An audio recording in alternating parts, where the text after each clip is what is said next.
ഭാഗവത സംസ്കൃതി എന്ന് പറയുന്നത് സത്യത്തിൽ നമുക്ക് കിട്ടിയ ഒരു അമൂല്യമായ നിധിയാണ് ഭാരത സംസ്കൃതി. ഇന്ന് നമുക്കറിയാം, സനാതനധർമ്മം എന്ന് പറയുന്ന ഭാരത സംസ്കാരം ഏറെ തെറ്റിദ്ധരിക്കപ്പെട്ടുള്ള ഒരു സംസ്കാരമാണ്. പൊളിറ്റീഷ്യന്മാരുടെ ഇടയിൽ വളരെയധികം ക്രിറ്റിസൈസ് ചെയ്യുന്ന, ചിലപ്പോൾ ഇൻസൾട്ട് ചെയ്യുന്ന, ചിലപ്പോൾ നമ്മളെ വളരെയധികം ഒരു ബാർബേറിയസ് എന്നോ ബാക്ക്വേർഡ് എന്നൊക്കെ പറഞ്ഞ് നമ്മളെ ഡീഗ്രേഡ് ചെയ്യുന്ന ഒരു തരം കമന്റ്സ് ഒക്കെ നമ്മൾ പല രാഷ്ട്രീയ നേതാക്കന്മാരെന്നൊക്കെ കേൾക്കാറുണ്ട്. ഇതൊക്കെ എന്തുകൊണ്ടാണ് സംഭവിക്കുന്നത് ചോദിച്ചു കഴിഞ്ഞാൽ, സനാതനധർമ്മത്തെക്കുറിച്ച് നമുക്ക് തന്നെ ഒരു വ്യക്തത ഇല്ലാത്തതുകൊണ്ടാണ്. കുരുസ്തോത്രത്തിൽ പറയും, അജ്ഞാനതിമിരാന്തസ്യ ജ്ഞാനാഞ്ജനശലാകയാം ചക്ഷുരുന്മീലിതം യേന തസ്മൈ ശ്രീ ഗുരവേ നമഃ. എല്ലാവരുടെ ഉള്ളിലും വലിയ അത്ഭുതകരമായ ട്രഷേഴ്സ്, സമ്പത്ത് നിധികളുണ്ട്. പക്ഷെ അൺഫോർച്ചുനേറ്റ്ലി നമ്മൾ ഉള്ളിലുള്ള നിധി അറിയാതെ നമ്മളങ്ങനെ അന്ധരായി ജീവിക്കുമ്പോഴാണ് നമ്മളെ പലർക്കും ഡീഗ്രേഡ് ചെയ്യാൻ തോന്നുന്നത്. സനാതനധർമ്മം എന്ന് പറഞ്ഞാൽ, സനാതനധർമ്മം, വാട്ട് ഈസ് സനാതനധർമ്മം എന്ന് വളരെയധികം ക്രിട്ടിസൈസ് ചെയ്യുന്ന ഈ കാര്യത്തെക്കുറിച്ച് എനിക്ക് നിങ്ങളോട് പറയാനുള്ളത്, സനാതനധർമ്മം എന്ന് കേൾക്കുമ്പോൾ എപ്പോഴും ഓർമ്മ വരേണ്ടത് ഉള്ളിലുള്ള സനാതനമായ സത്യത്തെ, ശാശ്വതമായ സത്യത്തെ ഉണർത്തുന്ന, ഉയർത്തുന്ന ധർമ്മമാണ്, ആചരണമാണ് സനാതനധർമ്മം. ഓരോരുത്തരിലും നിറഞ്ഞു നിൽക്കുന്ന സനാതനമായ ശക്തി, സത്യമുണ്ട്. ഇവിടെ സനാതനധർമ്മം എന്ന് പറഞ്ഞാൽ എന്തോ അന്ധമായ ഒരു കാര്യമല്ല. ഇതാണ് സ്വാമി വിവേകാനന്ദജിയൊക്കെ പറഞ്ഞ, അവനവരിൽ ഉറങ്ങിക്കിടക്കുന്ന ട്രഷേഴ്സ്, നിധികളെ ഉണർത്തുക. നമ്മളെ ഇന്ന് ഈ കോലത്തിലാക്കിയത്, ദുർബലരാക്കിയത്, അവശ്യരാക്കിയത്, കഴിവുകെട്ടവരാക്കിയത് ഇന്നത്തെ ഗവൺമെന്റുകളാണ്. വാസ്തവത്തിൽ ഏറ്റവും വലിയ ശത്രു മനുഷ്യൻ്റെത് ഗവൺമെന്റാണ്, ഇന്നത്തെ വിദ്യാഭ്യാസമാണ്. അത് നമ്മൾ തിരിച്ചറിഞ്ഞ തന്നെയാണ്. സനാതനധർമ്മം മനുഷ്യനെ ഉണർത്തുന്നതാണ്, ഉയർത്തുന്നതാണ്, വികസിപ്പിക്കുന്നതാണ്. എന്താണ് ഈ സനാതനധർമ്മം? ഇന്ന് ആധുനിക സയൻസുമായിട്ടൊക്കെ നമ്മൾ ചേർത്ത് വെക്കുകയാണെങ്കിൽ, ഫിസിക്സുമായിട്ട് ചേർത്ത് വെക്കുകയാണെങ്കിൽ, ഒരുപക്ഷെ സനാതനധർമ്മം എന്ന വാക്ക് ഒരു സയൻസിന്റെ കാഴ്ചപ്പാടിലൂടെ നോക്കുകയാണെങ്കിൽ, ഫിസിക്സിന്റെ കാഴ്ചപ്പാടിലൂടെ നോക്കുകയാണെങ്കിൽ, ഫിസിക്സ് പഠിപ്പിക്കുന്നതും ഈ പ്രപഞ്ചം സനാതനമാണ്, ഇൻഫിനിറ്റ് ആണ്. സനാതനം എന്ന വാക്കിനർത്ഥം ഒരിക്കലും നാശമില്ലാത്തത്, നശിപ്പിക്കാൻ പറ്റാത്തതെന്നാണ്. അതല്ലേ ഐൻസ്റ്റീനിയൻ ഫിസിക്സ്. സയൻസ് പഠിപ്പിക്കുന്നത് ഇതല്ലേ, neither energy can be created nor it can be destroyed, അല്ലെ? ഊർജത്തെ ഉണ്ടാക്കാനും സാധ്യല്ല, ഊർജം നശിപ്പിക്കാനും സാധ്യല്ല എന്നാണ് സ്കൂളിൽ പഠിക്കുന്നത്, നമ്മൾ ഫിസിക്സ് പഠിപ്പിക്കുന്നത്. ആണോ? എന്താ നിങ്ങൾ മിണ്ടാത്തത്? ആണോ അല്ലയോ? ഇത് തന്നെയല്ലേ സനാതനം? സനാതനം എന്ന് പറഞ്ഞാൽ ഒരിക്കലും നശിക്കാത്തെന്ന് പറഞ്ഞാൽ നശിപ്പിക്കാൻ പറ്റാത്തൊരു കാര്യം. ഇതല്ലേ സയൻസ് ഡെവലപ്പ് ചെയ്യുന്നതിന് മുമ്പ് ഋഷി വിളിച്ചു പറഞ്ഞത്. ആ നാശമില്ലാത്തതിനെ വികസിപ്പിക്കുക, ഉണർത്തുക, കണ്ടെത്തുക. ധർമ്മം എന്ന വാക്കിന് ആചരണം എന്നാണ് അർത്ഥം. എപ്പോഴും ധർമ്മം ധർമ്മം ധർമ്മം എന്ന് കേൾക്കുമ്പോൾ ആചരിക്കുക, ധരിക്കുക എന്നർത്ഥം എടുക്കണം. ധർമ്മം എന്ന വാക്കിന് ചേർത്ത് വെക്കേണ്ട ഒരു വാക്കാണ് ആചാരം ധർമ്മം. ആചാര പ്രഭവോ ധർമ്മ.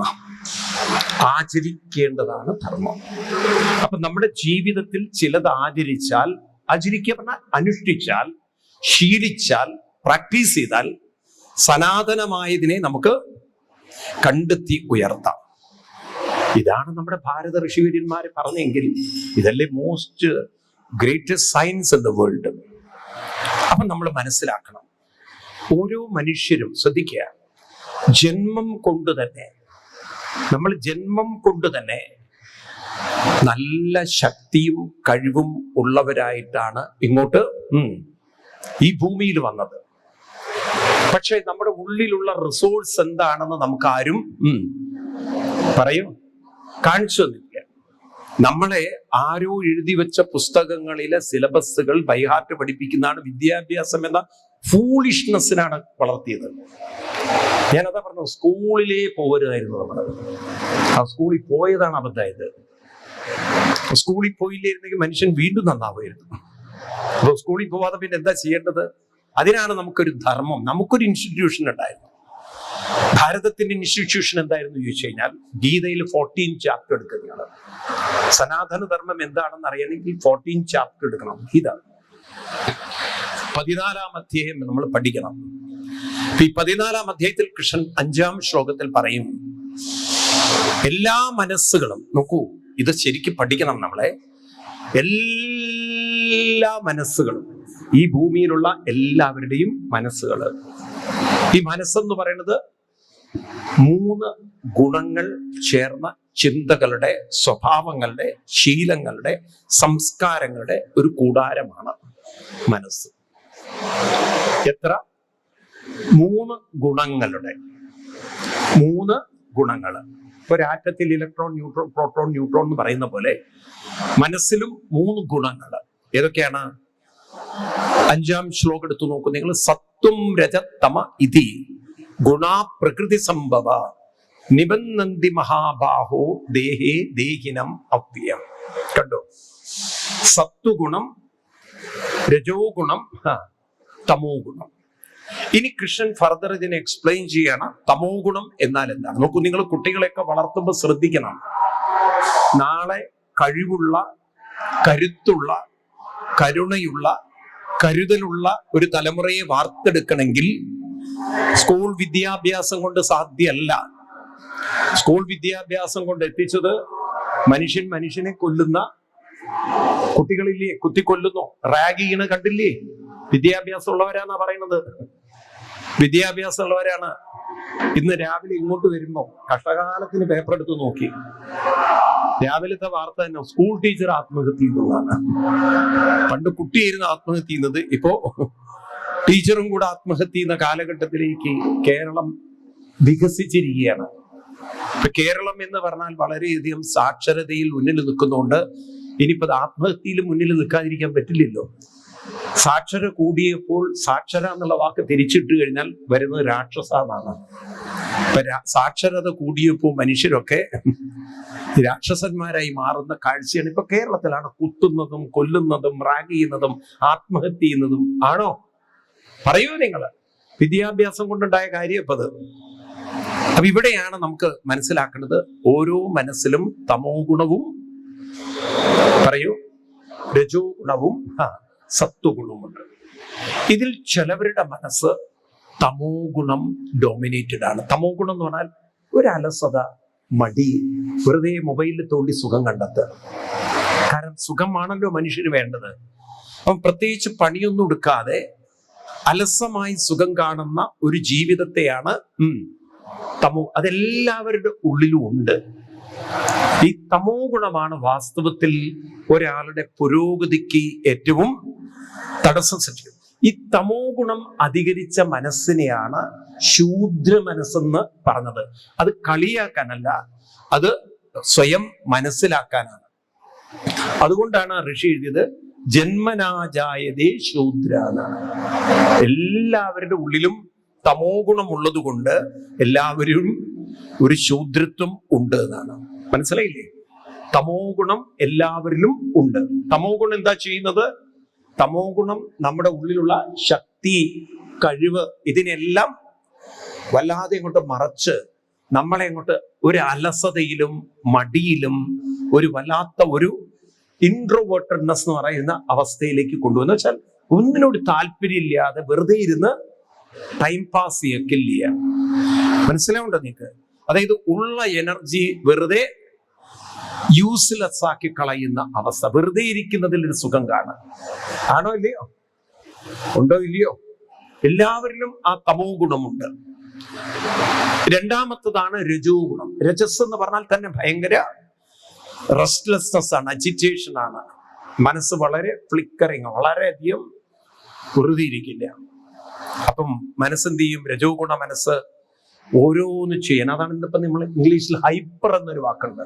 അതായത് ഒട്ടും അടങ്ങിയിരിക്കുന്ന സ്വഭാവമില്ല. അത് ചെയ്ത് ഇത് ചെയ്ത് എന്ന് വെച്ചാൽ ഒന്നിലും പക്ക കോൺസെൻട്രേഷൻ ഇല്ലാതെ പലതിലേക്കും ഒന്ന് തൊടുമ്പോഴേക്കും ഒന്ന് വേറെ ഒന്നിലും ഒരു മനസ്സില്ല.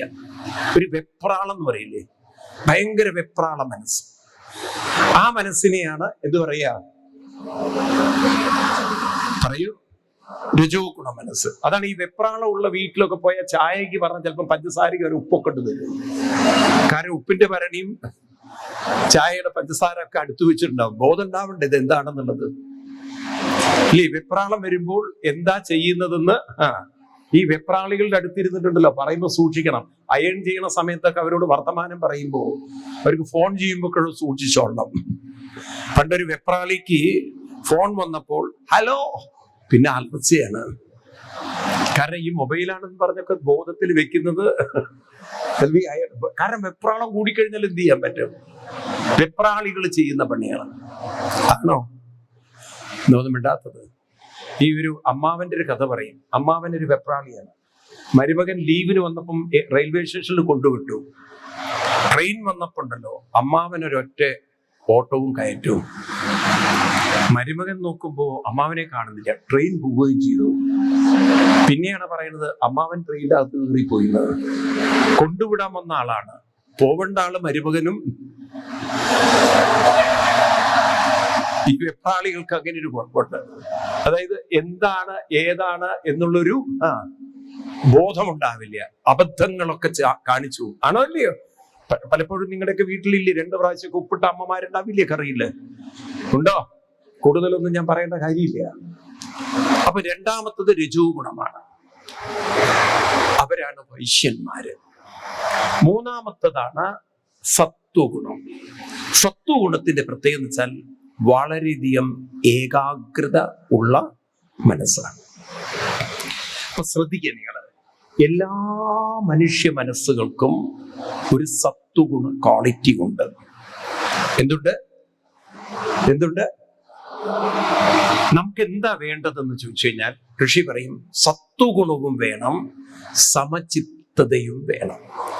നോക്കൂ, ഇത്രയും മനുഷ്യന്റെ ബ്രെയിനിനെ കുറിച്ച് പഠിച്ചവര് ലോകത്തിൽ ആരുമില്ല. നമ്മുടെ സ്കൂൾ എഡ്യൂക്കേഷൻ ഒന്നുമല്ല. കൃഷ്ണൻ പറയുന്നത് മനുഷ്യന്റെ തലയിൽ 2 ഭാഗങ്ങളാണ്. ഒന്ന് ബുദ്ധിയും 2 മനസ്സും. ഒന്ന് ബുദ്ധിയും 2 മനസ്സും. ഈ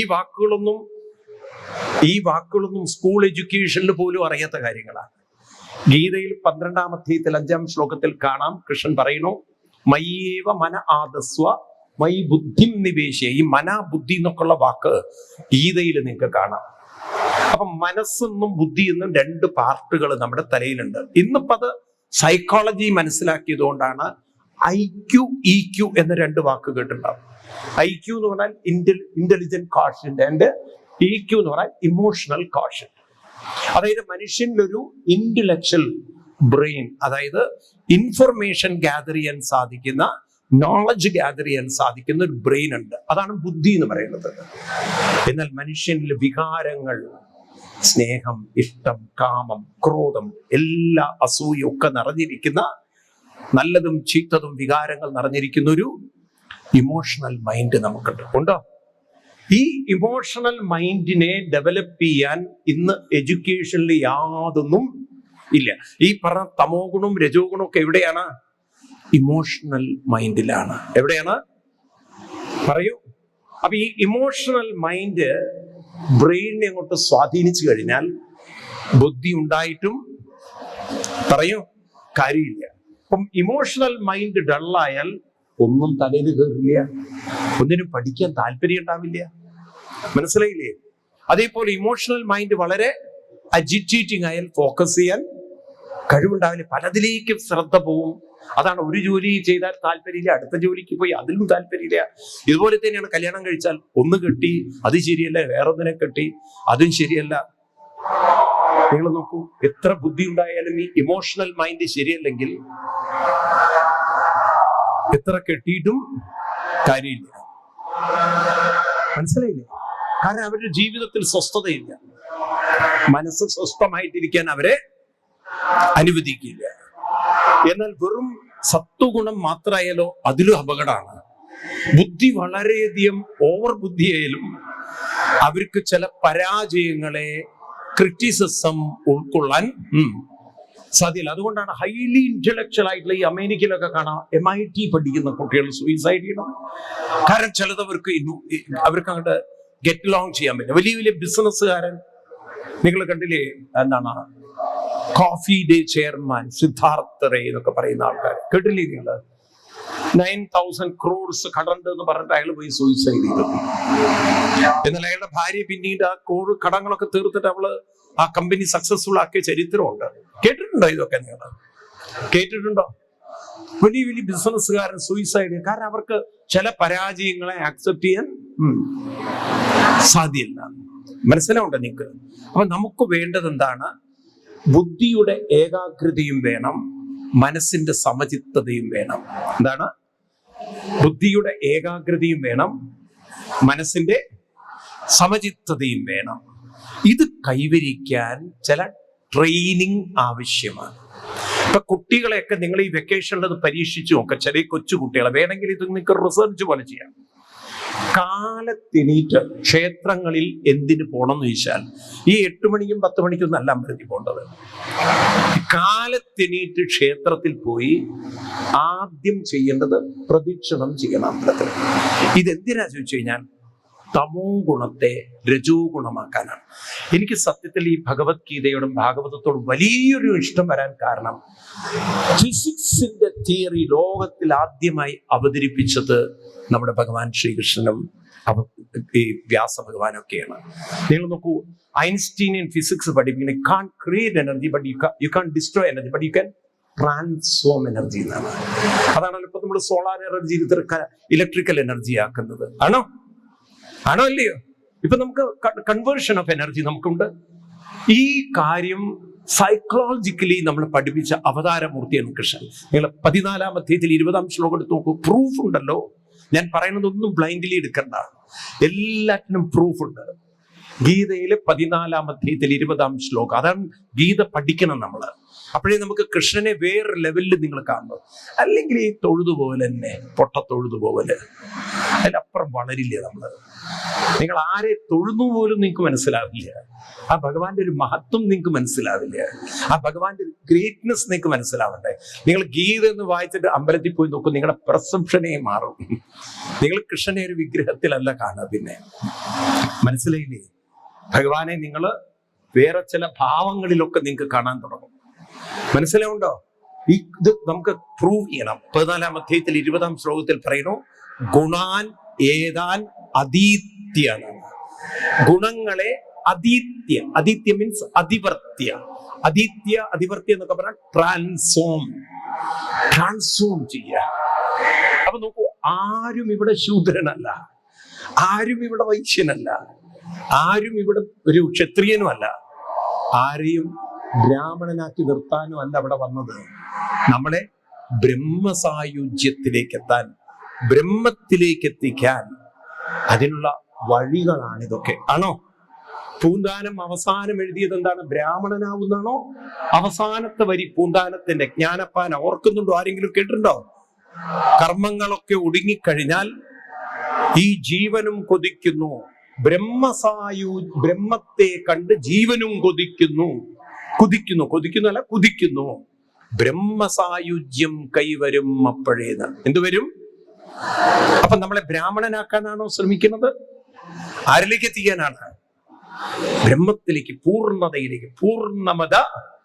പൂർണ്ണമിദം പൂർണ്ണാത് പൂർണ്ണമുദശ്യതേ പൂർണ്ണസ്യ പൂർണ്ണമാദായ.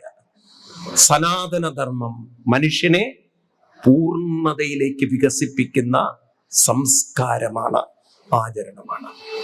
ഇത് വേണോ വേണ്ടയോ? ഇപ്പൊ രാഷ്ട്രീയക്കാരൻ എന്ത് വിവരമുണ്ട്? അനാവശ്യമായിട്ട് പൊട്ടത്തരം പറയുന്നു എന്നല്ലാതെ. നമുക്ക് വിവരമില്ലാത്തതുകൊണ്ട് അവര് വിവരക്കേട് വിളിച്ചു പറയുന്നു. ഇത്രയുള്ളൂ. മനസ്സിലാവുണ്ടോ? നിങ്ങൾക്ക് മനസ്സിലാവുണ്ടോ? അതുകൊണ്ട് നമ്മൾ ഇതിനെക്കുറിച്ച് പഠിക്കണം. അപ്പൊ രാവിലെ അമ്പലത്തിൽ പോകുന്ന എന്തിനാണ്? തമോ ഗുണത്തെ രജോ ഗുണമാക്കാം. മനസ്സിലാവുണ്ടോ? കാരണം യു കാൻ ഡിസ്ട്രോയ് എനർജി. നിങ്ങൾക്ക് നശിപ്പിക്കാൻ സാധ്യമല്ല. അതുകൊണ്ടാണ് ശരിക്കും കുട്ടികളെ ചീത്ത പറഞ്ഞിട്ട് യാതൊരു കാര്യമില്ല. ശരിക്കും അച്ഛനമ്മമാര് കുട്ടികളെ വഴിതെറ്റിച്ചതാണ്. രാവിലെ ട്യൂഷൻ അല്ല പറഞ്ഞയക്കേണ്ടത്. കാരണം ഡള്ളായിരിക്കുന്ന ഒരു കുട്ടിയുടെ മൈൻഡില് എത്ര നിങ്ങൾ ട്യൂഷന് പറഞ്ഞയച്ചിട്ടും കാരണം കുട്ടിയുടെ ഉള്ളിൽ ഡോമിനേറ്റ് ചെയ്യുന്ന ഡൾനെസ് ആണ്, തമോ ഗുണമാണ്. അപ്പൊ തമോ ഗുണത്തെ എന്ത് ചെയ്യണം? സത്വഗുണത്തിലേക്ക് ഉയർത്തിയാലേ ബ്രെയിനിന്റെ റിസപ്റ്റീവ്നെസ്, ബ്രെയിനിന്റെ ഷാർപ്പ്നെസ്. നോക്കൂ, ഇരുമ്പ് നല്ല ഇരുമ്പ് കൊണ്ട് കത്തി ഉണ്ടാക്കി, അതിന്റെ മൂർച്ച മുഴുവൻ പോയിട്ട് എന്ത് വെട്ടിയിട്ട് എന്താ കാര്യമുള്ളത്? അതിനെന്ത് ചെയ്യണം? വല്ല കരിങ്കല്ലിട്ടിട്ട് മൂർച്ച കൂട്ടണം, അല്ലെങ്കിൽ നല്ല അരം വാങ്ങിച്ചിട്ട് അതിനെ മൂർച്ച കൂട്ടണം, അല്ലെങ്കിൽ കൊല്ലന്റെ അടുത്ത് കൊടുത്ത് അടിച്ച് ശരിയാക്കി പാകപ്പെടുത്തി തരണം. വേണ്ടേ? പണ്ട് കാലത്തൊക്കെ കൊല്ലന്മാരെടുത്ത് കൊടുക്കാറില്ലേ കത്തികളൊക്കെ? ഉണ്ടോ ഇല്ലയോ? എന്തിനാ കൊടുക്കാറ്? മൂർച്ച കൂട്ടാനാണ്. അപ്പൊ ആ ഇരുമ്പിന് മൂർച്ച കൂടാനുള്ള ഒരു കഴിവ് എന്താ? ഈ കൊല്ലൻ അതിന് മുന്നിൽ മൂർച്ച കൂട് രണ്ടെണ്ണം മൂർച്ച കൂട്ടാനല്ലേ പറഞ്ഞത്? ഇന്നിപ്പോ നിങ്ങൾ അതാ ചെയ്യണത്. മക്കളെ തല്ലിയിട്ട് ചീത്ത നന്നാക്കാൻ നോക്കുകയാണ്. ഇതിനെ തല്ലല്ല വേണ്ടത്, ഇതിനെ ഉപദേശിക്കല്ല വേണ്ടത്. കൊല്ലൻ എന്താ ചെയ്യണത്? തീയിലേക്കിട്ട് അടിച്ച് പാകപ്പെടുത്തിയതിനെ ആണോ? എന്താ മനസ്സിലായത്? മക്കളെ തീയിലേക്കിട്ട് പാകപ്പെടുത്തിയിരുന്നതാണോ? പൊട്ടത്തരം മനസ്സിലാക്കരുത്. അപ്പൊ അതിനു വേണ്ടി അവരെ മൂർച്ച കൂട്ടുവാനാണ് ക്ഷേത്രത്തിൽ പോയി പ്രദക്ഷിണം വയ്ക്കുന്നത്. അവരറിയാതെ തമോ ഗുണം രജോ ഗുണമാണ്. എന്തൊരു ട്രാൻസ്ഫോർമേഷനാണ്. വെൻ മോഷൻ കംസ്, ന്യൂട്ടന്റെ സെക്കൻഡ് ലോ ഓഫ് മോഷൻ, ഒരു സ്റ്റാറ്റിക് പോലെ നിൽക്കുന്ന എനർജി അതിന് ഡൈനാമിക് ആവണമെങ്കിൽ അതിന്റെ പിന്നിലൊരു ഫോഴ്സ് വേണം. ഫോഴ്സ് കൊണ്ട് മാത്രമേ എനർജിയെ നമുക്ക് ട്രാൻസ്ഫോം ചെയ്യാൻ പറ്റും, കൺവേർട്ട് ചെയ്യാൻ സാധിക്കും. വെള്ളം നോക്കൂ, നിങ്ങൾ തടഞ്ഞു നിർത്തി അതിനെ സ്റ്റാറ്റിക് ആക്കി നിർത്തി, പിന്നെ അതിനെ ടണൽ വഴി കൊണ്ടുവന്ന് വലിയ ടർബുലേറ്ററിൽ കറക്കി അതിനെ ജനറേറ്ററിലേക്ക് കൊടുത്ത് അങ്ങനെയുള്ള ഇലക്ട്രിസിറ്റി ഉണ്ടാക്കുന്നത് ആണോ? ഇതുപോലെ പ്രദക്ഷിണം ചെയ്യല് ഒരു ഫോഴ്സ് ആണ്. Second law of motion of newton. ഇതൊക്കെ പ്രാക്ടിക്കലി കാണിച്ചു തന്ന ഒരു സംസ്കാരമാണ് ഹിന്ദുവിൻ്റെത്. അപ്പൊ അങ്ങനെ അമ്പലത്തിൽ പോയി പ്രദക്ഷിണം വെക്കുമ്പോൾ തമോ ഗുണം ക്രമേണ എന്തായി മാറി? അമ്പലത്തിൽ നേരെ ക്യൂ നിന്ന് നടയിൽ പോയി തൊഴുതു പോകലല്ല. അതുകൊണ്ട് ഒരു കാര്യമില്ല. അമ്പലം അതിനല്ല വെച്ചത്.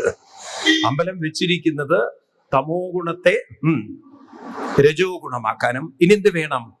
ജപം കൊണ്ടുവേണം ഓങ്കാരമന്ത്രങ്ങൾ, ഓം എന്നൊക്കെ നീട്ടിച്ചൊല്ലണം. ഒരു ദിവസവും ഒരു 10 പ്രാവശ്യം ഓം എന്ന് നീട്ടിച്ചൊല്ലിയാൽ മൈൻഡ് ക്രമേണ കോൺസെൻട്രേറ്റഡ് ആവും. മൈൻഡിന്റെ പവർ കൂട്ടാനുള്ള, മൂർച്ച കൂട്ടാനുള്ള മന്ത്രമാണ് ഇത് ഓങ്കാരമന്ത്രം. കൃഷ്ണൻ പറയും, വേദ്യം പവിത്രമോങ്കാരം ഋക്സാമയചുരേവച. ഭഗവത്ഗീതയില് 9-ാമത് അധ്യായത്തിൽ 17-ാമത് ശ്ലോകം. അവിടെ പറയും എന്ത് വേണം? ഓങ്കാരത്തെ ചൊല്ലണമെന്ന്. ഒരു അമ്പലത്തിലൊക്കെ പോയാൽ കുറച്ചു നേരം ഇരുന്ന് പ്രദക്ഷിണമൊക്കെ കഴിഞ്ഞാൽ എന്ത് ചെയ്യണം? ഓം. അപ്പൊ എന്തായി? ഈ മനസ്സിന്റെ സിംഗിൾ പോയിന്റ്നെസ് ഡെവലപ്പ് ചെയ്യാൻ തുടങ്ങും. ഇനി അതല്ലെങ്കിൽ ഏതെങ്കിലും ഒരു ശ്ലോകം കിട്ടിയോ? വേദ്യം പവിത്രമോങ്കാരം ഋക്സാമ യജുരേവച. കണ്ടോ? ആരെങ്കിലും കിട്ടിയോ? അപ്പൊ ഇങ്ങനെ ഭഗവാൻ ഓങ്കാരമന്ത്രം ചൊല്ലാൻ പറയുകയാണ്. ഓങ്കാരമന്ത്രം മനസ്സിലാവുണ്ട് നിങ്ങൾക്ക്? ഇതൊക്കെ ശീലിച്ചു കഴിഞ്ഞാൽ ബ്രെയിനിന് ക്രമേണ ബ്രെയിൻ എന്തുണ്ടാവും? മാറ്റമുണ്ടാവും. ബ്രെയിൻ ഷാർപ്പാവും, ബ്രെയിൻ പവർഫുൾ ആവും. വെറുതെ പറഞ്ഞതല്ല, ഈ മന്ത്രങ്ങളൊക്കെ ശീലിക്കണം. മനസ്സിലാവുണ്ടല്ലോ? അങ്ങനെ അത് കഴിഞ്ഞാൽ അടുത്തതാണ് സത്വഗുണം വളരാൻ തുടങ്ങും. സത്വഗുണം വന്നു കഴിഞ്ഞാൽ പിന്നെ ആ മനസ്സിന് എന്ത് ചെയ്യണം? സമർപ്പിക്കണം. അതിനാണ് നമ്മൾ ഒരു വിഗ്രഹത്തെ ആരാധിക്കുന്നത്. കൃഷ്ണന്റെ രൂപം എന്തിനാണ് തൊഴുന്നത്? തൊഴാനല്ലത്. ആ രൂപത്തെ സാരൂപ്യ, സാരൂപ്യ, സാമീപ്യ, സായുജ്യം ഇത് പരിശീലിച്ചു നോക്കൂ നിങ്ങൾ. ആ കൃഷ്ണനെ ഉള്ളിൽ കാണാൻ, പുറത്ത് കണ്ട കൃഷ്ണനെ ഉള്ളിൽ കണ്ട് തന്നെ ആ പാദത്തിൽ സമർപ്പിച്ചുകൊണ്ട് ഒരു 3 കാര്യങ്ങൾ പറയണം. എന്താണ് പറയേണ്ടത്? ജീവിതത്തിൽ നമുക്ക് ജീവിക്കാൻ പ്രവൃത്തി കർമ്മം ചെയ്തേ പറ്റുള്ളൂ. അപ്പൊ ചെയ്യുന്ന കർമ്മങ്ങളിൽ എൻ്റെ മനസ്സ് പൂർണ്ണമായി അർപ്പിക്കാൻ പറ്റണം. അതിനെ പറയും ആത്മാർത്ഥത എന്ന് പറയും. എന്താ പറയാ? എത്ര ആത്മാർത്ഥതയിൽ ഒരാൾ, ഇൻവോൾവ്മെന്റിൽ ഒരാൾ ഒരു കാര്യം ചെയ്യുന്നുണ്ടോ, ആ കർമ്മത്തിന്റെ ക്വാളിറ്റി അവർക്ക് പറയൂ കൂടും. എത്ര ആത്മാർത്ഥതയിൽ ഒരാൾ പണി ചെയ്യുന്നുണ്ടോ അവരെ ലോകത്തിനെന്നും ആവശ്യമാണ്. ആണോ അല്ലയോ? ആണോ? അങ്ങനെയല്ലേ ഭരണാധികാരികളൊക്കെ വീണ്ടും തെരഞ്ഞെടുക്കുന്നത്, അല്ലേ? ആത്മാർത്ഥത കൂടുമ്പം. അല്ലെ പിന്നെ കിറ്റ് കൊടുക്കണം, എന്നാ പിന്നെ തെരഞ്ഞെടുക്കും.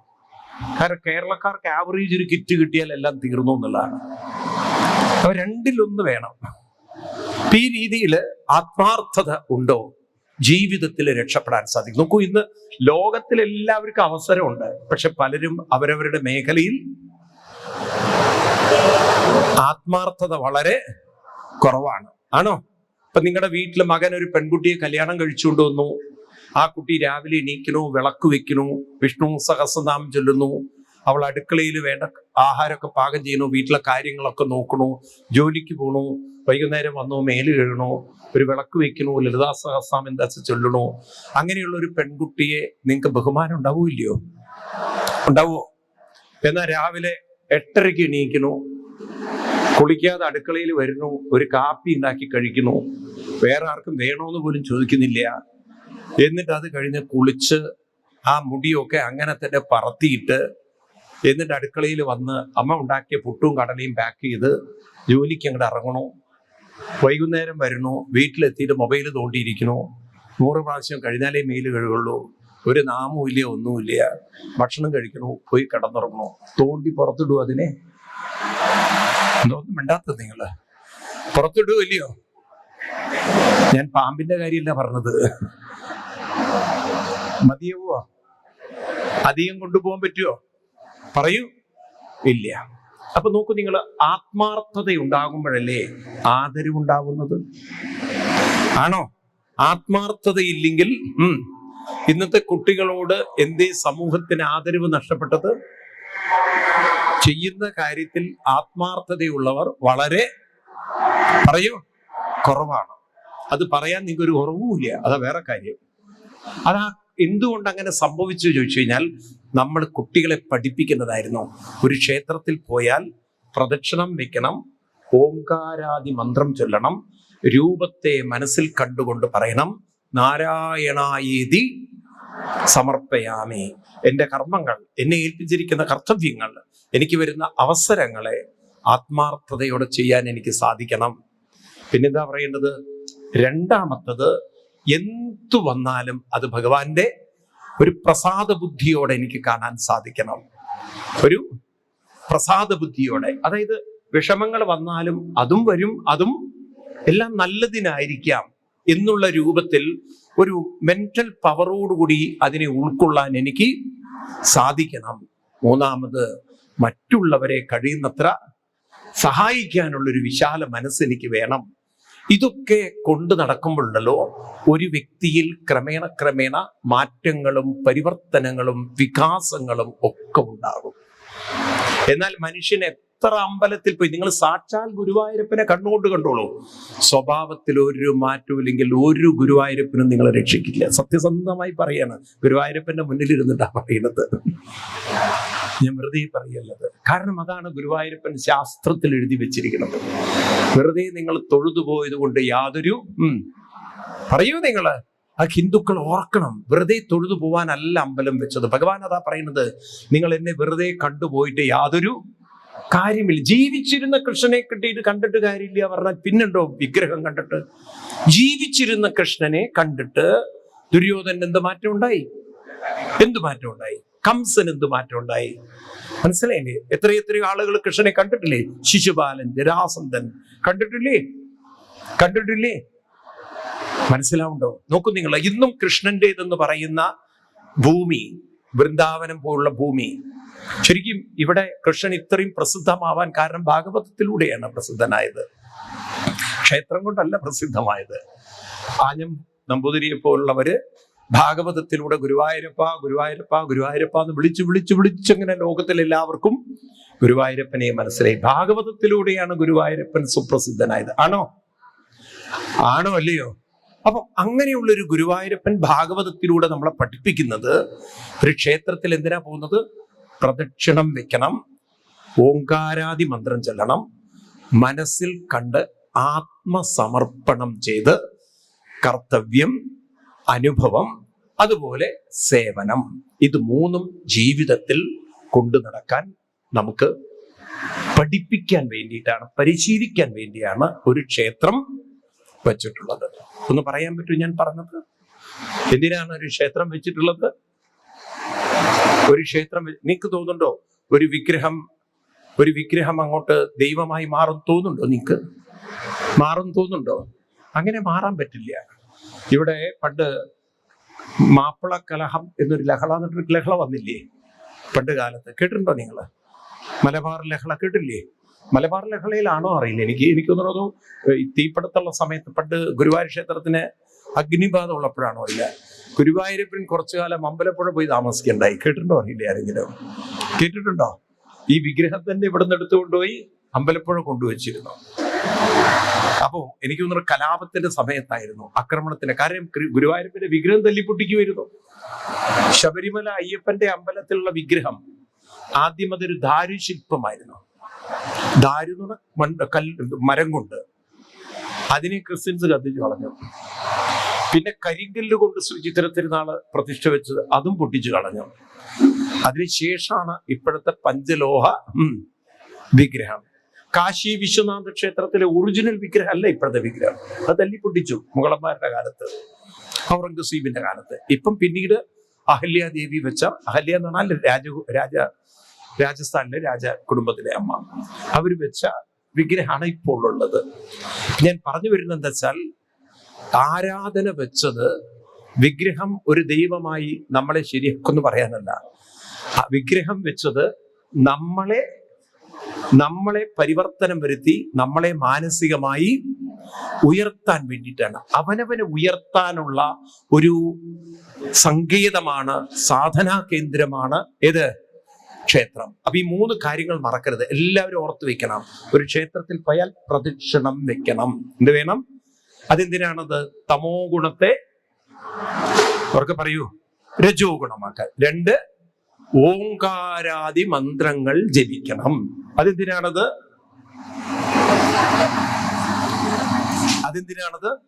രജോ ഗുണത്തെ സത്വഗുണത്തിലേക്ക് ഉയർത്താൻ. അപ്പോഴാണ് മനസ്സിന്റെ വെപ്രാളം, റെസ്റ്റ്ലെസ്നെസ് ഒക്കെ കുറഞ്ഞ് മനസ്സ് ഏകാഗ്രമാവുന്നത്. 3, ആ രൂപത്തെ എവിടെ കാണണം? ഉള്ളിൽ കണ്ട് സമർപ്പണം നടത്തുമ്പോഴാണ് അവനവന്റെ കർത്തവ്യം, അതുപോലെ അനുഭവം, അതുപോലെ തന്നെ സേവനം, ഈ കാര്യങ്ങളൊക്കെ ആത്മാർത്ഥതയോടെ കൊണ്ടു നടക്കാൻ അതിന് സാധിക്കട്ടെ. അതിന് എനിക്ക് കിട്ടിയ അവസരത്തെ ഞാൻ വേണ്ട വിധത്തിൽ പ്രയോജനപ്പെടും എന്ന് മനസ്സിൽ ഉറപ്പിച്ചുകൊണ്ട് അവനവന് സമർപ്പിക്കുമ്പോഴാണ് സമചിത്തത വരുന്നത്.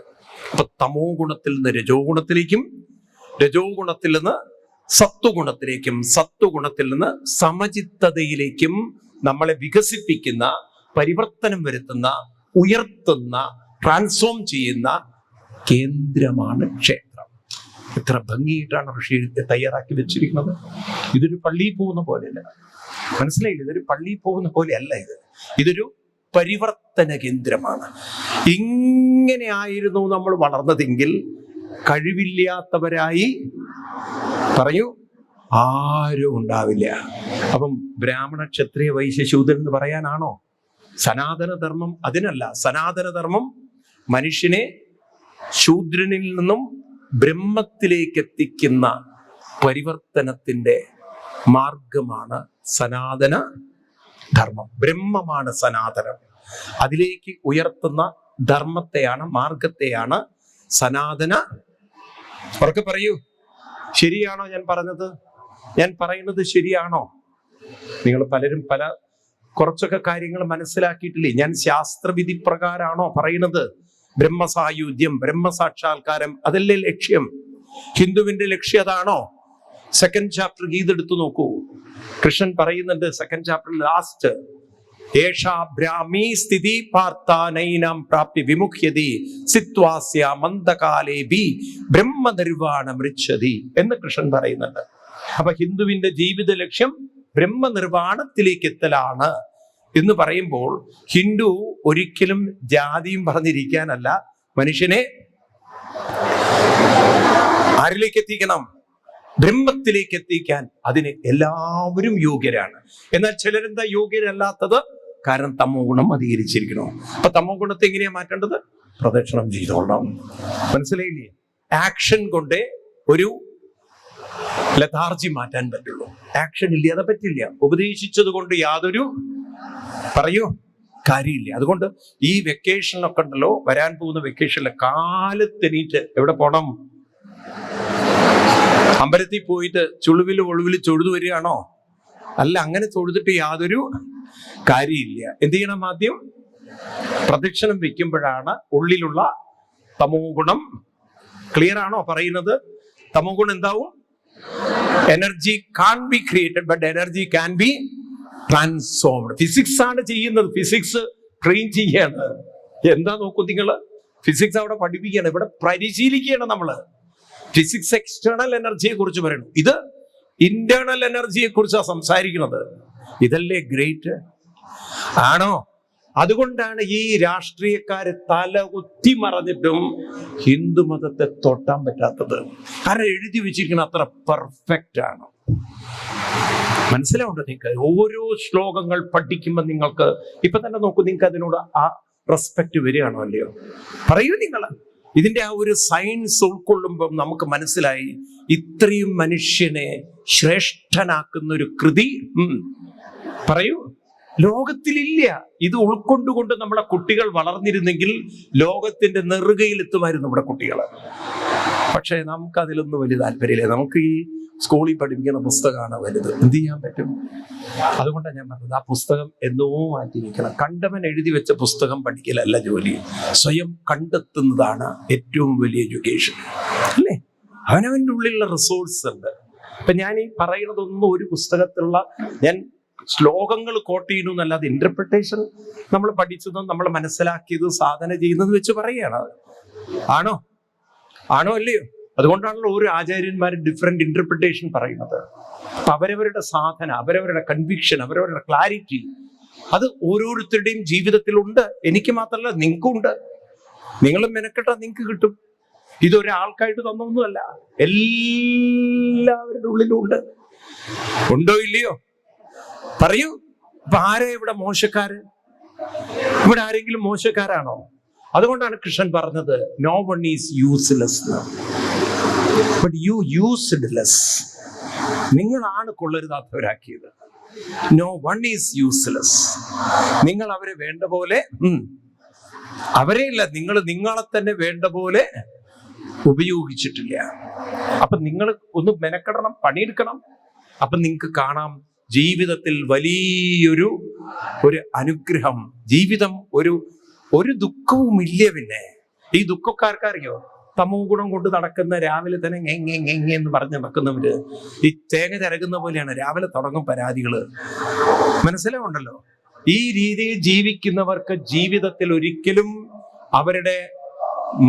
അവർക്ക് മാറ്റങ്ങൾ ഉണ്ടാക്കാൻ സാധ്യമല്ല. ഞാൻ കൈകൂപ്പി പറയാണ്, രാവിലെ എണീറ്റ് ഏതെങ്കിലും അടുത്ത അമ്പലത്തിൽ പോവുക, ഒരു 8-9 തവണയെങ്കിലും എന്ത് ചെയ്യണം? പ്രദക്ഷിണം വെക്കുക. എന്നിട്ട് ഒരു ഭാഗത്തിരുന്ന് അല്ലെങ്കിൽ നിന്ന് കുറച്ച് ഓങ്കാരവും നാമവും ജപിക്കുക. മനസ്സിൽ കാണുക രൂപം. ധ്യാനനിരതരായിട്ട് ഭട്ടതിരിപ്പാടവർ ധ്യായാമോ, ധ്യാനിക്കണം. മഞ്ജീരം മഞ്ജുനാഥൈ ഇവ പദഭജനം ശ്രേയ ഇത്യാലബന്ധം പാദാഗ്രം ഭ്രാന്തിമജ്ജൽ പ്രണതജനമനോ മന്ദരോത്താരകൂർമ്മം ഉത്തുംഗാതാമ്രരാജൻ നഗരഹിമകര ജ്യോത്സ്നയാ ചാശ്രിതാനം സന്താപദ്വന്തഹന്ത്രിം തതിമനുകലൈ മംഗലാം അങ്കുലീനം യോഗീന്ദ്രാണാം ത്വദംഗേഷു അധിക സുമധുരം മുക്തിഭാജം നിവാസോ ഭക്താനം കാമവർഷ ദ്യുതരുകിസലയം നാദതേ പാദമൂലം നിത്യം ചിത്തസ്ഥിതം മേ പവനപുരപദേ കൃഷ്ണ കാരുണ്യ സിന്ധോ ഹൃത്വാ നിശേഷതാപൻ പ്രതിശതു പരമാനന്ദ സന്തോഷലക്ഷ്മി. ഉള്ളിൽ കാണണം, ചിത്തത്തിൽ കാണണം, ആ പാദമൂലം കാണണം. അങ്ങനെയൊക്കെ പണിയെടുത്താൽ, മെനക്കെട്ടാൽ നന്നാവും. ആര് നന്നാവും? ആര് നന്നാവും? അവനവൻ നന്നാവും. എന്ന് പറഞ്ഞാൽ നിങ്ങളെ നന്നാക്കാൻ നിങ്ങൾക്കേ പറ്റുള്ളൂ, നിങ്ങൾക്ക് സാധിക്കും. അതിനൊന്ന് പണിയെടുക്കണം, മെനക്കെടണം, കാലത്ത് എണീക്കണം. വേണോ? എത്ര പേര് നന്നാവാൻ തീരുമാനിച്ചു? അപ്പൊ അതിനർത്ഥം ഇതുവരെ നോക്കിയിട്ടില്ല എന്നല്ല അർത്ഥം. അതും തന്നെ ഒരു തെളിവല്ലേ ഇപ്പൊ അത്? നല്ലൊരു ജന്മം കൊണ്ടുപോയി പുകച്ചു തീർക്കേണ്ട വല്ലൊരു കാര്യമുണ്ടോ? മനസ്സിലായില്ലേ? ഇത് നിങ്ങൾ ഉൾക്കൊണ്ട ആരെ കുറിച്ച് ദുഃഖിക്കണം? സത്യം പറഞ്ഞ ഇവിടെ ആത്മഹത്യയില്ലേ നിങ്ങള്? ഭർത്താവ് ശരിയല്ല, അവള് ശരിയല്ല, ഇവൻ ശരിയല്ല എന്ന് പറഞ്ഞ് പരാതി പറഞ്ഞ് ഇരിക്കില്ലേ നിങ്ങള്? ശരിയില്ലാത്തവരവിടെ ശരിയില്ലേ ഇരിക്കട്ടെ, ഞാൻ എന്റെ വഴി. മനസ്സിലായില്ലേ? അല്ലാതെ നിങ്ങൾക്ക് ഒരാളെ നേരെയാക്കി ഇവിടുന്ന് രക്ഷപ്പെടാമെന്നൊരിക്കലും എന്താ മിണ്ടാത്തത്? വിചാരിച്ചിട്ട് കാര്യമില്ല. കേട്ടിട്ടുണ്ടോ നിങ്ങള്? ഗുരുവായൂരിലാണോ അറിയില്ല, ഒരു ആള് എന്ത് ടെൻഷൻ വന്നാലും ഒരു പ്രശ്നവുമില്ലാതെ പുഞ്ചിരിക്കും. അയാൾക്ക് എന്ത് ടെൻഷൻ വന്നാലും ഉടനെ അയാൾ പേഴ്സ് എടുക്കും, നോക്കും, ചിരിക്കും. എല്ലാവരും വിചാരിച്ചു ഗുരുവായൂരപ്പന്റെ ചിത്രമായിരിക്കുന്ന. അപ്പൊ നോക്കുമ്പോൾ ഗുരുവായൂരപ്പന്റെ ചിത്രമല്ല, ഒരു പെണ്ണിന്റെ ചിത്ര. അപ്പൊ ആരോ ഇദ്ദേഹത്തിന്റെ ഭാര്യയോട് പറഞ്ഞു, നിങ്ങളുടെ ഭർത്താവ് അത്ര ശരിയില്ല കേട്ടോ. അയാൾക്ക് ടെൻഷനിൽ വരുന്ന സമയത്തൊക്കെ അയാള് ഏതോ പെണ്ണിന്റെ ഫോട്ടോ ഒക്കെ നോക്കിയിട്ട് അയാൾക്ക് എന്തോ ഒരു ആവേശമൊക്കെ കാണുന്നുണ്ട്. ഭാര്യയ്ക്ക് ഇത് കേട്ടാ പോരെ, സംശയം കയറി പിടിച്ചില്ലേ? ഈ മനുഷ്യൻ വേറൊരു അക്കൗണ്ട്, ഗൂഗിൾ അക്കൗണ്ട് തുടങ്ങിയിരിക്കുന്നു. വരട്ടെ, ഇങ്ങോട്ട് ഞാൻ ശരിയാക്കി കൊടുക്കണം. അയാളുടെ ഫേസ്ബുക്ക് ഞാൻ ഫേസ് ആക്കി കൊടുക്കുന്നു. ഇതൊക്കെ മനസ്സിൽ വിചാരിച്ച് ഭർത്താവ് വന്നപ്പം ചായയൊക്കെ അവിടെ വെക്കി, ആദ്യം ഇത് നോക്കട്ടെ, പേഴ്സ് എടുക്കുന്ന. ഭർത്താവ് പറഞ്ഞു, എന്തിനാ സുഭദ്ര നിനക്ക് എന്റെ പേഴ്സ്? കാണണമെന്ന് നിർബന്ധിച്ച് പേഴ്സൊക്കെ കൊടുത്തു. പേഴ്സ് നോക്കിയപ്പോ ഭാര്യ ശരിക്കും ഞെട്ടിപ്പോയി. ഭാര്യയുടെ ഫോട്ടോ. ഈ മനുഷ്യന്റെ പെരുമാറ്റത്തിൽ അങ്ങനെ തോന്നിയിട്ടില്ല, അതുകൊണ്ടാണ്. അപ്പൊ ഭാര്യ കൈയൊക്കെ പിടിച്ചിട്ട് പറഞ്ഞു, ക്ഷമിക്കണം, അത്രയൊക്കെ സ്നേഹമുണ്ട്, ഇപ്പോഴാ മനസ്സിലായത്. അദ്ദേഹം പറഞ്ഞു, അങ്ങനെ വിചാരിക്കരുത് സുഭദ്രെ. എന്താന്ന് വെച്ച് കഴിഞ്ഞാൽ, എനിക്ക് ടെൻഷൻ വരുമ്പം ഈ ഫോട്ടോ നോക്കുമ്പോ എന്റെ മനസ്സ് പറയും, ഇത്രയും വലിയൊരു പ്രശ്നം നിനക്ക് ഡീൽ ചെയ്യാന്നുണ്ടെങ്കിൽ പിന്നെയുണ്ടോ ബാക്കിയുള്ള പ്രശ്നങ്ങളൊക്കെ. ഞാൻ നിങ്ങളെ ഉദ്ദേശിച്ചിട്ടേ അല്ല പറഞ്ഞോ, ഇത് വേറെ ആരുടെ ഒരു കഥ, ആരോ പറഞ്ഞത് ഞാൻ നിങ്ങളോട് പറഞ്ഞു എന്ന് മാത്രം. എനിക്കിപ്പോ നിങ്ങളെന്തിനാ അതൊക്കെ? അതായത് ജീവിതത്തിൽ എന്ത് വേണമെങ്കിലും ദുഃഖിക്കാനോ വിഷമിക്കാനോ പരാതി പറയാനോ പരിഭവം പറയാനോ എന്തൊക്കെ ഉണ്ട്. നോക്കൂ, കൃഷ്ണന്റെ ജീവിതം തന്നെ എടുത്തു നോക്ക്, എന്തൊക്കെ പ്രശ്നങ്ങളാണ് അല്ലേ? അപ്പൊ സമാധാനം കിട്ടിയിട്ടുണ്ട്. കൃഷ്ണനൊക്കെ കിട്ടിയിട്ടുണ്ടോ? കൃഷ്ണനെ ഇൻസൾട്ട് ചെയ്യുന്ന ദുര്യോധനൻ ഇൻസൾട്ട് ചെയ്യുന്നത് ശിശുപാലൻ ഇൻസൾട്ട് ചെയ്യുന്നില്ലേ? ഉണ്ടോ ഇല്ലയോ? ശിശുപാലനൊക്കെ അപമാനപ്പെടുത്തുന്ന വാക്കുകൾ കേട്ടാ പിന്നെ നിങ്ങൾക്ക് ആ സമയത്ത് തോലൂരി. അത്ര മോശം വാക്കുകളാണ് ശിശുപാലൻ ഉപയോഗിച്ചത്. കൃഷ്ണനെ നോക്കി ജീവിച്ചിരുന്ന കൃഷ്ണൻ. അപ്പൊ ഇതിലൂടെയൊക്കെ കടന്നുപോയിട്ടും ചെന്താമര കണ്ണനുണ്ടോ കരനിറാ പുഞ്ചിരിച്ചുകൊണ്ട് കടന്നു പോകുന്ന കൃഷ്ണൻ. അതല്ലേ ജീവിതം? അതല്ലേ ജീവിതം? ആണോ? ഈ ധൈര്യം നമുക്കുണ്ടാവണമെങ്കിൽ ഇത് പരിശീലിച്ചിട്ടേ ഉണ്ടാവുള്ളൂ. എപ്പോഴും ഒരു കാര്യം മനസ്സിൽ വെച്ചോളൂ, വിത്തൗട്ട് പരിശീലനം, അഭ്യാസം വിന ഒന്നും ഉണ്ടാവാൻ പോലെ. അഭ്യാസമില്ലാതെ ഒരു സംഗതി കിട്ടാൻ പോകില്ല. നിങ്ങൾക്ക് നന്നാവണോ, നിങ്ങൾ എണീറ്റ് പണിയെടുക്കണം, പരിശീലിക്കണം. നിങ്ങൾക്ക് ഉയരണോ, നിങ്ങൾ കാലത്തെണീറ്റ് വല്ല അമ്പലത്തിൽ പോയോ, അല്ലെങ്കിൽ കുറച്ച് ഇനിയിപ്പോൾ അത് ചെയ്യാൻ പറ്റിയില്ലെങ്കിലോ പ്രാണായാമം, പ്രത്യാഹാരം, നിത്യാനിത്യ നിത്യവിവേക വിചാരം വ്യാപ്യസമേതം സമതിവിധാനം കുർവവദാനം മഹദവദാനം ഭജ ഗോവിന്ദം ഭജ ഗോവിന്ദം ഗോവിന്ദം ഭജ മൂഢമത്. ആദിശങ്കരാചാര്യ സ്വാമി പറയുന്നു, കുറച്ചു നേരം ഇരുന്ന് പ്രാണായാമം ചെയ്യൂ, അപ്പോഴും തമോ ഗുണം പോവും. ജപിക്കൂ, രജോ ഗുണം പോവും. ഉള്ളിൽ ധ്യാനം ചെയ്യൂ, സത്വഗുണം ക്രമേണ സമചിത്തമാവും. ഇത് ഉള്ളിൽ നിങ്ങൾക്ക് പരിശീലിച്ചെടുത്താൽ സാധിക്കും. അമ്പലത്തിൽ പോയാൽ എളുപ്പമാണ്, ഇതിത്തിരി മെനക്കെടൽ കൂടുതലാണ്, പ്രാണായാമമൊക്കെ പഠിക്കേണ്ടതുണ്ട്. ഈ രീതിയിലൊക്കെ നമ്മുടെ ജീവിതത്തിൽ പരിശീലനം വേണം. നമുക്ക് കഥയിലേക്ക് കടക്കാം. നമ്മളിതൊക്കെ പറഞ്ഞു വന്ന ഈ സനാതന ധർമ്മത്തെക്കുറിച്ച് പറയാനാണ്. പിന്നീട് നമ്മൾ 8ാമത്തെ സ്കന്ധത്തിലേക്ക് കടക്കുന്നു. അവിടെയാണ് ഭാഗവതത്തിലെ ഗജേന്ദ്രമോക്ഷം എന്ന കഥ, ശ്രീമദ് ഭാഗവതത്തിലെ പ്രസിദ്ധമായ ഗജേന്ദ്രമോക്ഷം. ഇവിടെ ഒരിക്കലിങ്ങനെ കംപ്ലീറ്റ് ആനകൾ ഇറങ്ങിയിരിക്കുന്ന കാലാണ്. ഇപ്പൊ ഗജേന്ദ്രമോക്ഷത്തെ കുറിച്ച് പറഞ്ഞാൽ വനം വകുപ്പ് മന്ത്രി ഓടും അവിടുന്ന്. ഞാൻ കഴിഞ്ഞ ദിവസം നമ്മുടെ വനം വകുപ്പ് മന്ത്രിയെ കണ്ടപ്പോ എന്തൊക്കെയാണ് സാർ വിശേഷം എന്ന് വെച്ച് പറഞ്ഞപ്പോ ആന പിടിച്ചിരിക്കുകയാണ് സ്വാമി എന്ന്. മൊത്തം ആനയും പുലിയാണ്, നടക്കാൻ പറ്റുന്നില്ല അദ്ദേഹത്തിന്റെ കാര്യത്തിൽ എന്ന് പറയാം. എന്ന് പറഞ്ഞ പോലെ ഇവിടെ ഗജേന്ദ്രമോക്ഷം കഥ പറയുന്നത്, ഒരിക്കലൊരു കാട്ടിൽ ധാരാളം ആനകള്, ഈ ആനകളൊക്കെ ഇങ്ങനെ സുഖജീവിതം നയിക്കുന്നതിനിടയിൽ പ്രതികൂലമായ കാലം വരുന്നു, വരൾച്ചയും ഉണക്കവും, ആകെ ബുദ്ധിമുട്ടായി. ദാഹിച്ചു വലഞ്ഞ ഗജേന്ദ്രനും കൂട്ടരും വെള്ളത്തിന് വേണ്ടി അവിടുന്ന് യാത്ര ചെയ്യാണ്. നടന്ന് കിലോമീറ്ററുകളോളം നടന്ന് അവിടെയുണ്ട് കുറച്ചൊരു തടാകത്തിലെ പക്ഷികളൊക്കെ പറക്കണു, വെള്ളമുണ്ട് എന്ന് ഉറപ്പായി. പിന്നെ അതിലേക്ക് ഇറങ്ങി ആവോളം മൂക്കറ്റം വെള്ളവും കുടിച്ചു, കുളിച്ചു, കളിച്ചു, രസിച്ചു. ആനയ്ക്ക് പിന്നെ വെള്ളം കിട്ടിയ ഭ്രാന്താണ്. അങ്ങനെ അതിലങ്ങനെ കളിച്ച് രമിച്ച് കുറെ കഴിഞ്ഞപ്പോ ഓരോരുത്തരായിട്ട് കയറി അവസാനം ഗജേന്ദ്രന്റെ ഊഴം വന്നു. ഗജേന്ദ്രൻ കാലെടുത്ത് വെച്ചു മുന്നോട്ട്, പിന്നിലുള്ള കാലെടുക്കാൻ പറ്റണില്ല. ആരോ കാല് പുറകോട്ട് വരികണു. ഗജേന്ദ്രൻ നോക്കി കേരളം തന്നെയാണോ എന്ന്. കാരണം കേരളത്തിലാണ് ആരെങ്കിലും നന്നാവാൻ നോക്കിക്കഴിഞ്ഞാൽ പുറക്കിൽ വലിച്ചിട്ടേക്കും. അങ്ങനെ നന്നാവണ്ടെന്ന് പറഞ്ഞിട്ട് അല്ലേ. കേരളത്തിൽ ഇപ്പൊ റിസർച്ച് ചെയ്തുകൊണ്ടിരിക്കുകയാണ് ഗവൺമെന്റ്, എങ്ങനെ മദ്യം കഴിപ്പിച്ചിട്ട് നമ്മൾ നേരെയാക്കാൻ പറ്റുന്നത്. അതാണ് ഇപ്പൊ അവരുടെ റിസർച്ച്. വേറെ ഒരു വ്യവസായം അവർ കാണുന്നില്ല, ആകെ കാണുന്നത് മദ്യത്തിന്റെ വ്യവസായം മാത്രമേ ഉള്ളൂ. അപ്പോ ഇങ്ങനെ ഒരു നിമിഷം കൊണ്ട് ഗജേന്ദ്രന്റെ കണക്കുകൂട്ടൽ തെറ്റി.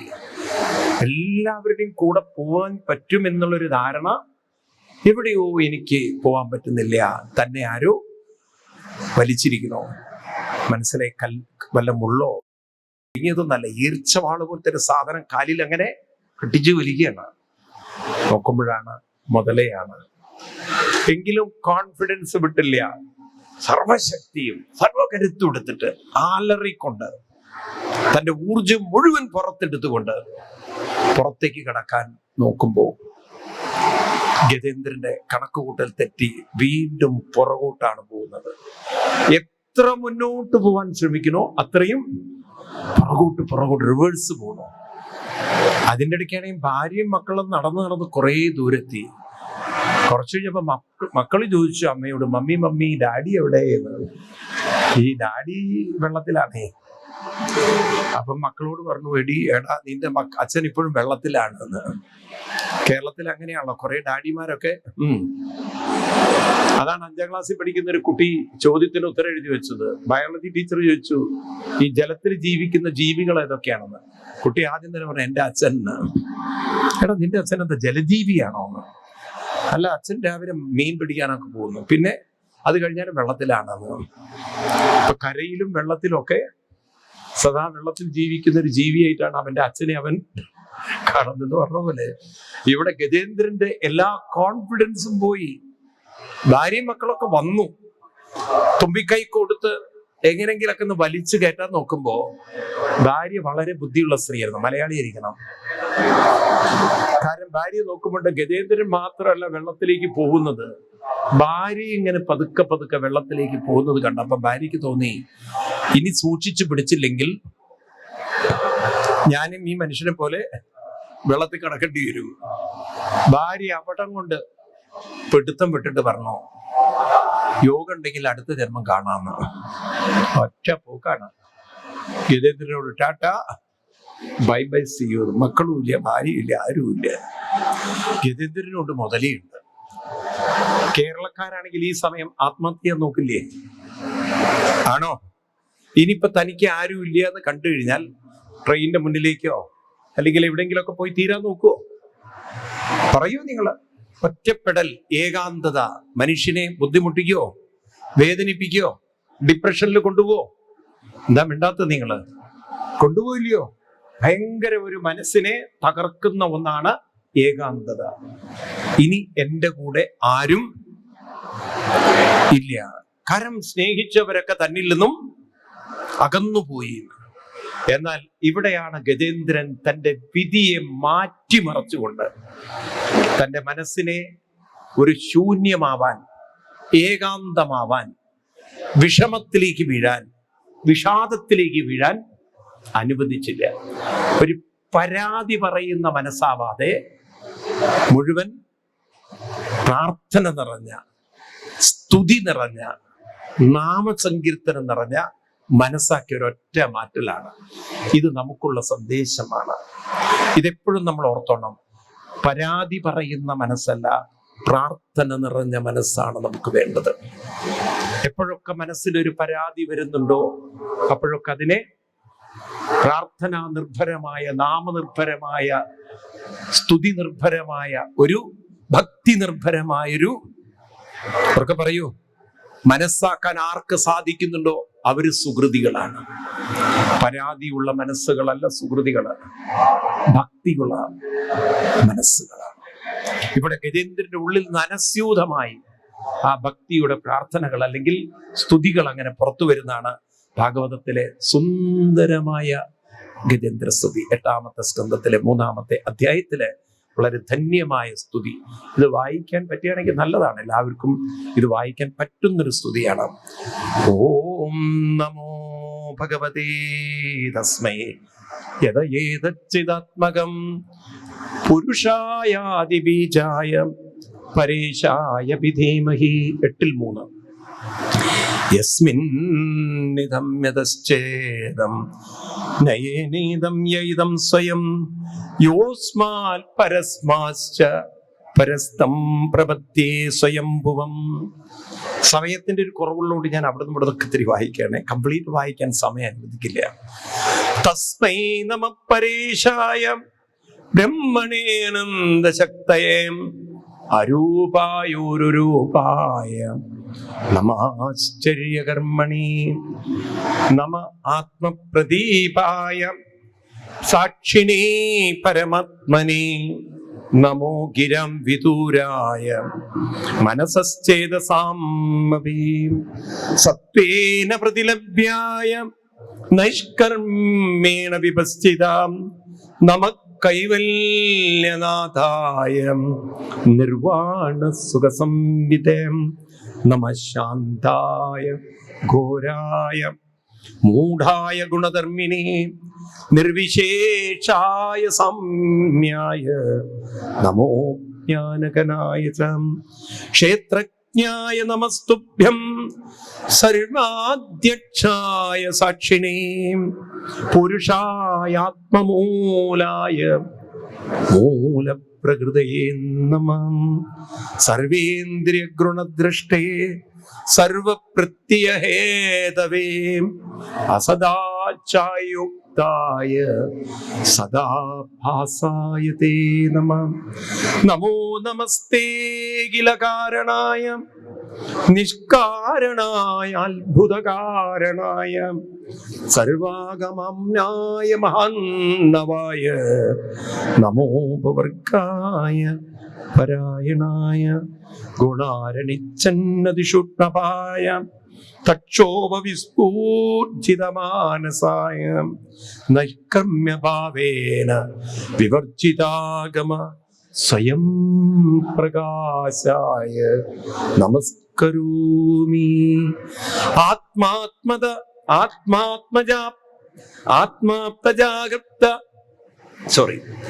ആത്മാത്മജാപ്ത ഗൃഹവിത്ത ജനേഷു സക്തൈ ദുഷ്പ്രാപണായ ഗുണസംഗ വിവർജിതായ മുക്താത്മവീ സ്വഹൃദയേ പരിഭാവിതായ ജ്ഞാനാത്മനി ഭഗവതേ നമ ഈശ്വരായ. വളരെ മനോഹരമായ അർത്ഥമുള്ള വരികളാണ് ഇതൊക്കെ. ഇവിടെ പറയുകയാണ്, ഭഗവാനെ, എൻ്റെ ജീവിതത്തിൽ ഈ ശ്ലോകത്തിന്റെ അർത്ഥം നോക്കൂ നിങ്ങൾ. എൻ്റെ ആരോഗ്യം കൂടെ ഉണ്ടാവും, എൻ്റെ കൂടെയുള്ളവരൊക്കെ എന്നും എൻ്റെ കൂടെ ഉണ്ടാകും. എന്നാൽ ഇപ്പോഴെനിക്ക് മനസ്സിലായി, മുക്താത്മവീ, ഇവരൊക്കെ എന്നെ കൈവിട്ടു പോകും. ഇവരെല്ലാം എൻ്റെ കൂടെ ഇല്ല എന്ന് എനിക്ക് മനസ്സിലായി. ആരോഗ്യം ഉണ്ടാവില്ല, ബന്ധുക്കളും ഉണ്ടാവില്ല, ഇതൊന്നും ഇല്ല എന്ന് എനിക്ക് മനസ്സിലായി. പക്ഷെ ഒരാൾ എൻ്റെ കൂടെ ഉണ്ടെന്ന് മനസ്സിലായി.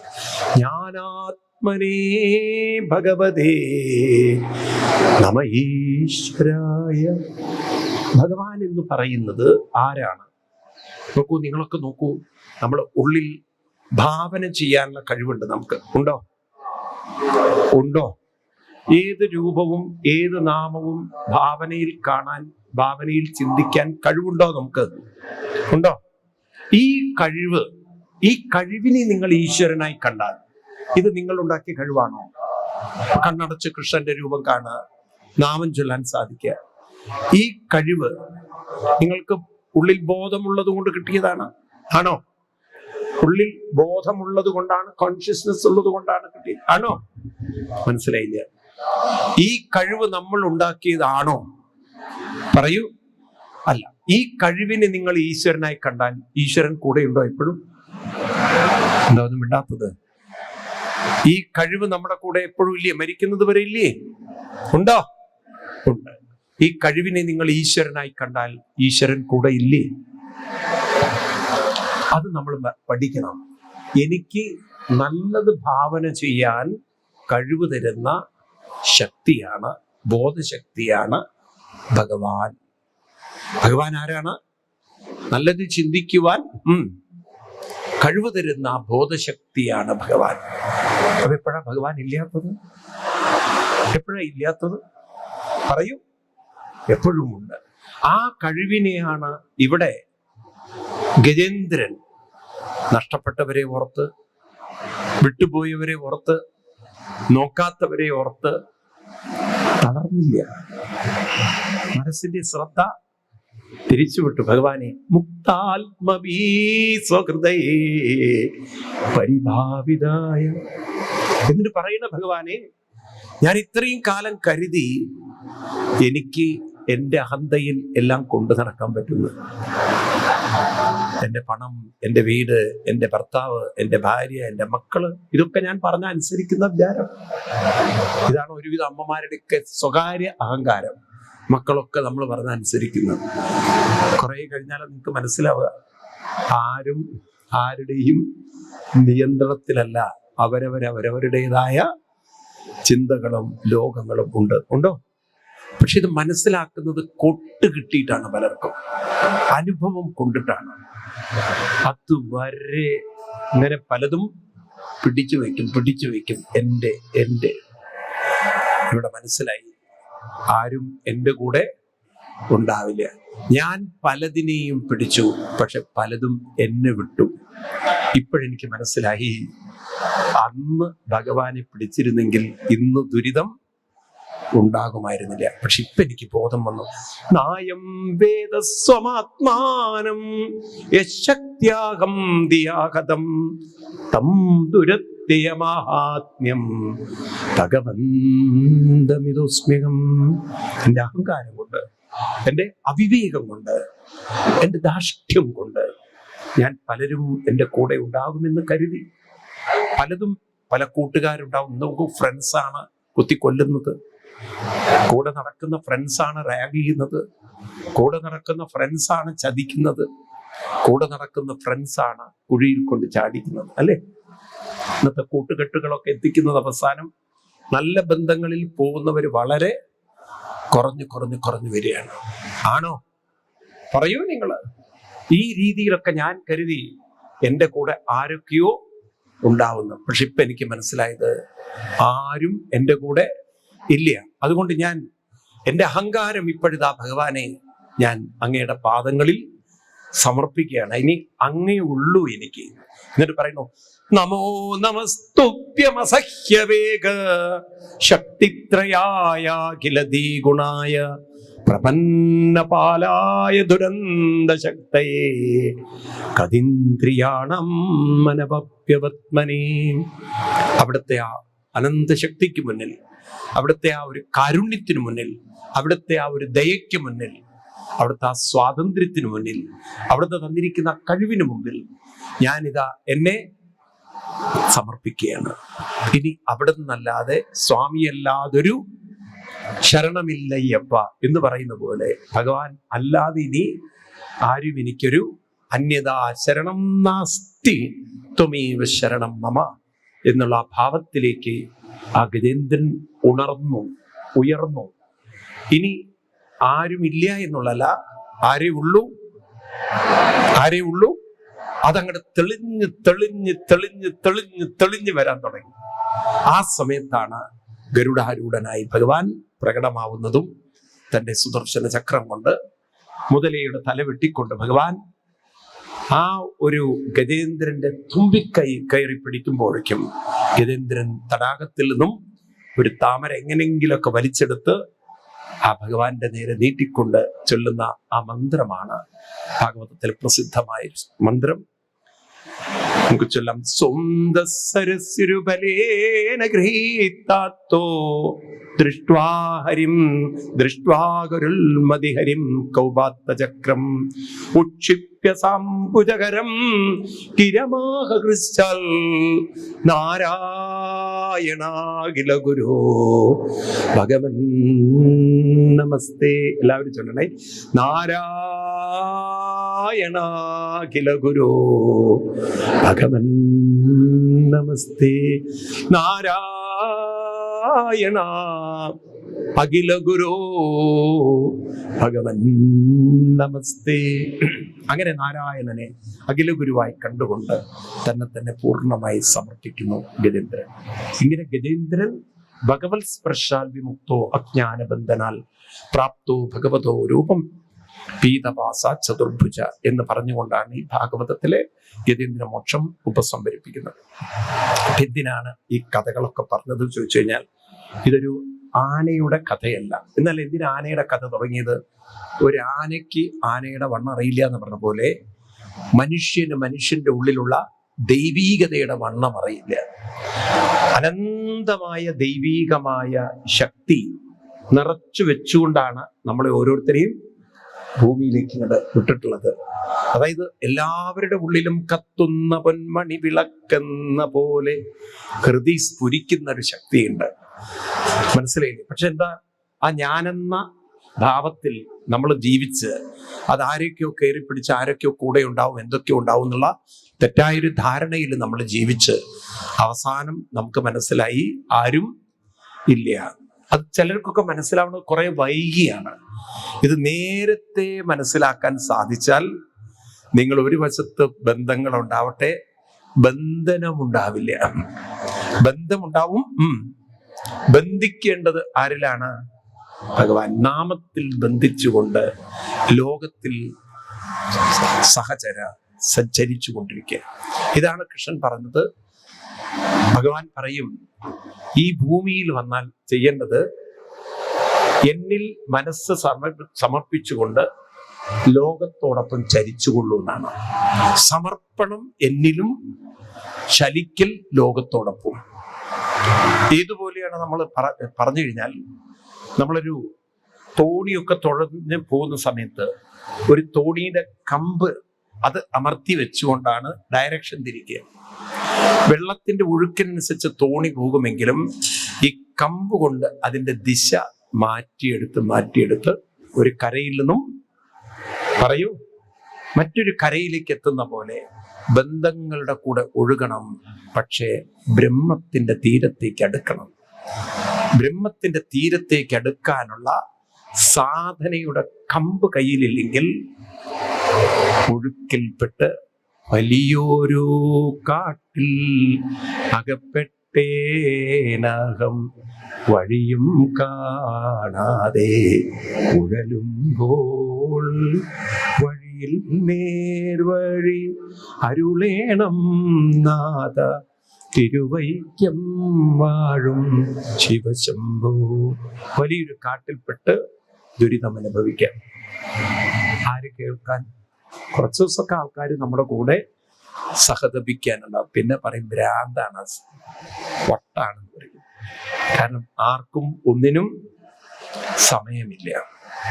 അപ്പൊ അവിടെ കരഞ്ഞിരിക്കുന്നേ നിവൃത്തിയുള്ളൂ. കാരണം ആർക്കും ആരോടും ഒരു സിമ്പതിയും യഥാർത്ഥത്തിൽ കാണിക്കില്ല. തളർന്നാൽ നിങ്ങൾക്ക് നഷ്ടം, ഉയർന്നാൽ നിങ്ങൾക്ക് നേട്ടം. അതുകൊണ്ട് ജീവിതം ഒരിക്കലും തളർത്താനും തളരാനും തകരാനും ആവരുത്. അതിനാണ് ഭാഗവതം കേൾക്കുന്നത്. മനസ്സിലാവുണ്ടല്ലോ? അതിന് മെനക്കെടണം, പണിയെടുക്കണം. നിങ്ങൾ വീട്ടിലിരുന്നിട്ട് ആഴ്ചയിൽ ഗുരുവായൂരിലൊന്ന് പോയി തൊഴുതാലൊന്നും നടക്കുന്ന കാര്യമില്ലത്. ഇത് തൊഴുതു പോയത് കൊണ്ടൊന്നും കിട്ടാൻ പോണില്ല. ഉള്ളത് തുറന്നു പറയാം, നിങ്ങൾക്ക് വിഷമം തോന്നരുത്. നിങ്ങൾ ഇനി 1000 തവണ ഗുരുവായൂർ അമ്പലത്തിൽ തൊഴുതിട്ടും കാര്യമില്ല.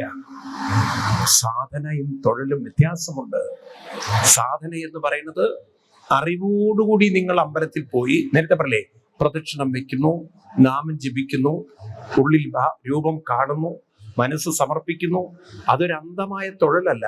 അതിൽ ബോധമുണ്ട്, അതിൽ അറിവുണ്ട്, ജ്ഞാനമുണ്ട്. ആണോ?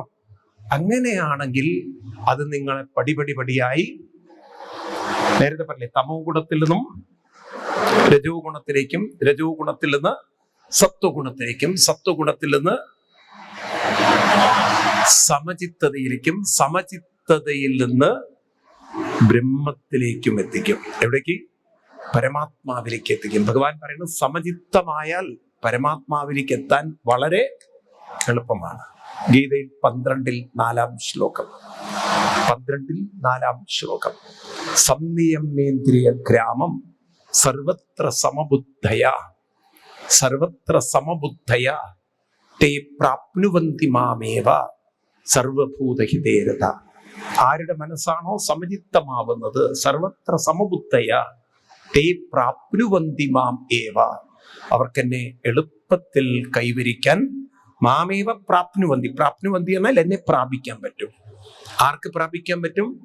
സമചിത്തമായൊരു മനസ്സുള്ളവർക്ക്. അപ്പൊ നോക്കൂ, ഭഗവാനെ പ്രാപിക്കാനുള്ള ഒരു ക്വാളിഫൈഡ് മൈൻഡിനെ ഡെവലപ്പ് ചെയ്യാനാണ് നമ്മൾ ക്ഷേത്രങ്ങളിൽ പോകുന്നത്. ഇപ്പൊ നിങ്ങൾ ഇത്രയും കാലം ഗുരുവായൂരിലൊക്കെ തൊഴുതു പോകുന്നവരല്ലേ? ആണോ? സത്യമേ പറയാവേ, അമ്പലത്തിന്റെ തൊട്ടടുത്ത് നുണ പറയാൻ പാടില്ല. സത്യമല്ലേ പറയുള്ളൂ? എന്നാലേ ഞാൻ ചോദിക്കുള്ളൂ. ആണോ?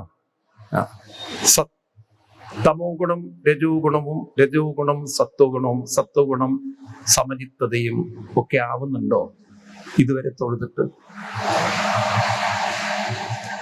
എന്റെ കാത് പെട്ടെന്ന് നിന്നുപോയതുപോലെ. അത് ശങ്കരൻ തന്നെയാണോ? എത്ര പേർക്ക് അങ്ങനെ തോന്നുന്നുണ്ട്? ഞാൻ മെന്റലി കുറെ സ്ട്രോങ് ആവുന്നുണ്ട്. എത്ര പേർക്ക് തോന്നിയിട്ടുണ്ട്? അത് തൊഴുതുപോയത് കൊണ്ടാണോ, അവനവന്റെ സാധന ഇതുകൊണ്ടാണോ? തൊഴുതുപോയത് കൊണ്ട് അങ്ങനെ ഒരു മാറ്റം എത്ര പേർക്ക് ഉണ്ടായിട്ടുണ്ട്? തൊഴുതുകൊണ്ട് കൊണ്ട് മാത്രം, ഒരു സാധനയും ചെയ്യാതെ തൊഴുതുകൊണ്ട് ഒരു മാറ്റവും ഉണ്ടാവാൻ പോകില്ല. സാധന ചെയ്യുന്നവർക്ക് മാറ്റമുണ്ടാവും. എന്നാൽ അമ്പലം എന്തിനാണ്? സാധന ചെയ്യാനാണ്. ഏതിനല്ല? കേവലം തൊഴുതു പോവാനല്ല. അതാണ് ഭൂരിപക്ഷം ആളുകളും തൊഴുതു പോവാനാണ്. അവര് സാധന ചെയ്യുന്നവര് വളരെ പറയൂ, അങ്ങനെ തൊഴുതിട്ടും യാതൊരു കാര്യമില്ല. ഇത് തുറന്നു പറഞ്ഞ അവതാരമാണ് ഭഗവാൻ കൃഷ്ണൻ. ഇത് ശരിക്കും എല്ലാ ഹിന്ദുക്കളും പഠിച്ചാലുണ്ടല്ലോ, പിന്നെ വായും പൊളിച്ച് നിങ്ങൾ അമ്പലത്തിൽ വെറുതെ ഇരിക്കില്ല. നിങ്ങൾക്ക് മനസ്സിലാവും, അവിടെ ഇരുന്ന് കുറച്ച് നാമജപമൊക്കെ ചെയ്തിട്ട് വേണം ഞാൻ പോവാൻ. അപ്പോഴാണ് അന്തരീക്ഷത്തിന്റെ ആ ഊർജം, അന്തരീക്ഷത്തിന്റെ ശക്തി. ഈ സ്ഥലത്ത് പൂന്താനം വെറുതെയല്ല ഇരുന്നത്, അദ്ദേഹം ഇരുന്ന് നാമം ജപിക്കുമായിരുന്നു. അങ്ങനെ നാമം ജപിച്ചുകൊണ്ടാണ് ഈ മരപ്രഭു വന്നത്. പൂന്താനം ഇങ്ങനെ നാമം ജപിക്കും, വിഷ്ണു സഹസ്രനാമം ജപിക്കുമ്പോൾ അമരപ്രഭു എന്നത് മരപ്രഭു എന്ന് ഉച്ചരിച്ചപ്പോൾ ഭട്ടതിരിപ്പാടിന് ഒരു ചെറിയൊരു വിഷമം തോന്നി. കാരണം ഭട്ടതിരിപ്പാട് വളരെ സാൻസ്ക്രിറ്റ് സ്കോളറായിരുന്നു. അദ്ദേഹം വളരെ അതിലൊരു പാണ്ഡിത്യമുള്ള ആളായിരുന്നു. അതുകൊണ്ട് അദ്ദേഹം പറഞ്ഞു, എന്താ പൂന്താനം മരപ്രഭു മരപ്രഭു മരപ്രഭു, എന്താ ഭഗവാൻ എന്താ മരം കൊണ്ടുണ്ടാക്കിയത്? അമരപ്രഭു എന്ന് ചൊല്ലൂ. അപ്പൊ അവിടെ ഒരു ആയുടെ ഒരു വിസർഗം അതാരും ചൊല്ലാറില്ല. അത് മരപ്രഭു എന്ന് വന്നു. അന്ന് ഭട്ടതിരിപ്പാടിന് ഭഗവാൻ അശരീരി പോലെ പറഞ്ഞു എന്നല്ലേ, ഞാൻ അമരപ്രഭുവുമാണ് മരപ്രഭുവുമാണ്. അങ്ങനെ ഉണ്ടായ ഒരു സങ്കല്പത്തിലുണ്ടായ രൂപമാണ് ഇവിടെ വെച്ചിരിക്കുന്നത്. അപ്പൊ നമുക്ക് പൂന്താനം വെറുതെ ഇരിക്കുകയിരുന്നില്ല, ജപിക്കുകയായിരുന്നു. ഭട്ടതിരിപ്പാടും വെറുതെ ഇരിക്കുകയിരുന്നില്ല. ഇവരൊക്കെ ജപിച്ചിട്ടാണ് ഈ ക്ഷേത്ര സംസ്കാരത്തെ അവരുടെ ജീവിത പരിവർത്തനത്തിന് ഉപയോഗിച്ചതെങ്കിൽ വെറുതെ തൊഴുതു പോകുന്നവർക്ക് എന്താ കിട്ടുക? നിങ്ങളൊന്ന് പറയൂ. ഇത് ഹിന്ദുക്കളുടെ ആ ഒരു തൊഴുതു പോകുന്ന രീതിയിൽ ഒരു മാറ്റം വരുത്തണ്ടേ? വേണോ വേണ്ടയോ? വേണ്ടേ? നമുക്ക് ആ നാമജപ സംസ്കാരം, കാരണം കലിയുഗത്തിൽ തൊഴുതു പോകുന്നതിനല്ല പ്രാധാന്യം. കലിയുഗത്തിൽ എന്താ പ്രാധാന്യം? നാമത്തിനാണ്. അതാണ് കലിയുഗം. ശരിക്കും പറഞ്ഞാൽ പൂജകൾക്കല്ല പ്രാധാന്യം. കലിയുഗത്തിലെ ഏറ്റവും വലിയ പൂജ എന്ന് പറയുന്നത്, ഇപ്പൊ നിങ്ങളൊരു തിരുമേനിയെ വെച്ച് പൂജ ചെയ്യുന്നതും ആ സമയത്ത് നാമം ജപിച്ചാലേ പൂജ കൊണ്ട് കാര്യമുള്ളൂ. മനസ്സിലായി? നിങ്ങൾ നാമം ജപിക്കുന്നില്ലേ, പൂജ കൊണ്ട് നിങ്ങൾക്ക് യാതൊരു പ്രയോജനമില്ല. കാരണം കലിയുഗം നാമത്തിന് പ്രാധാന്യമുള്ള കലിയുഗം എന്നാൽ നാമയുഗമാണ്. ഏതാണ് ഇത്? 12-ാം സ്കന്ധം 4-ാം അധ്യായത്തിലെ ഏറ്റവും ഒടുവിലത്തെ വരിയില് പറയും, ഹൃദയധ്യായതോ വിഷ്ണു. 12-ാം സ്കന്ധം 4-ാമത് അധ്യായം ഏറ്റവും ഒടുവിലത്തെ വരിയാണ്. അവിടെ കാണാം, ഹൃദയധ്യായതോ വിഷ്ണു. കാണുന്നുണ്ടോ നിങ്ങൾ ശ്ലോകം? ആർക്കെങ്കിലും കിട്ടിയോ ഞാൻ പറഞ്ഞത്? 12-ാമത്തെ അധ്യായത്തില്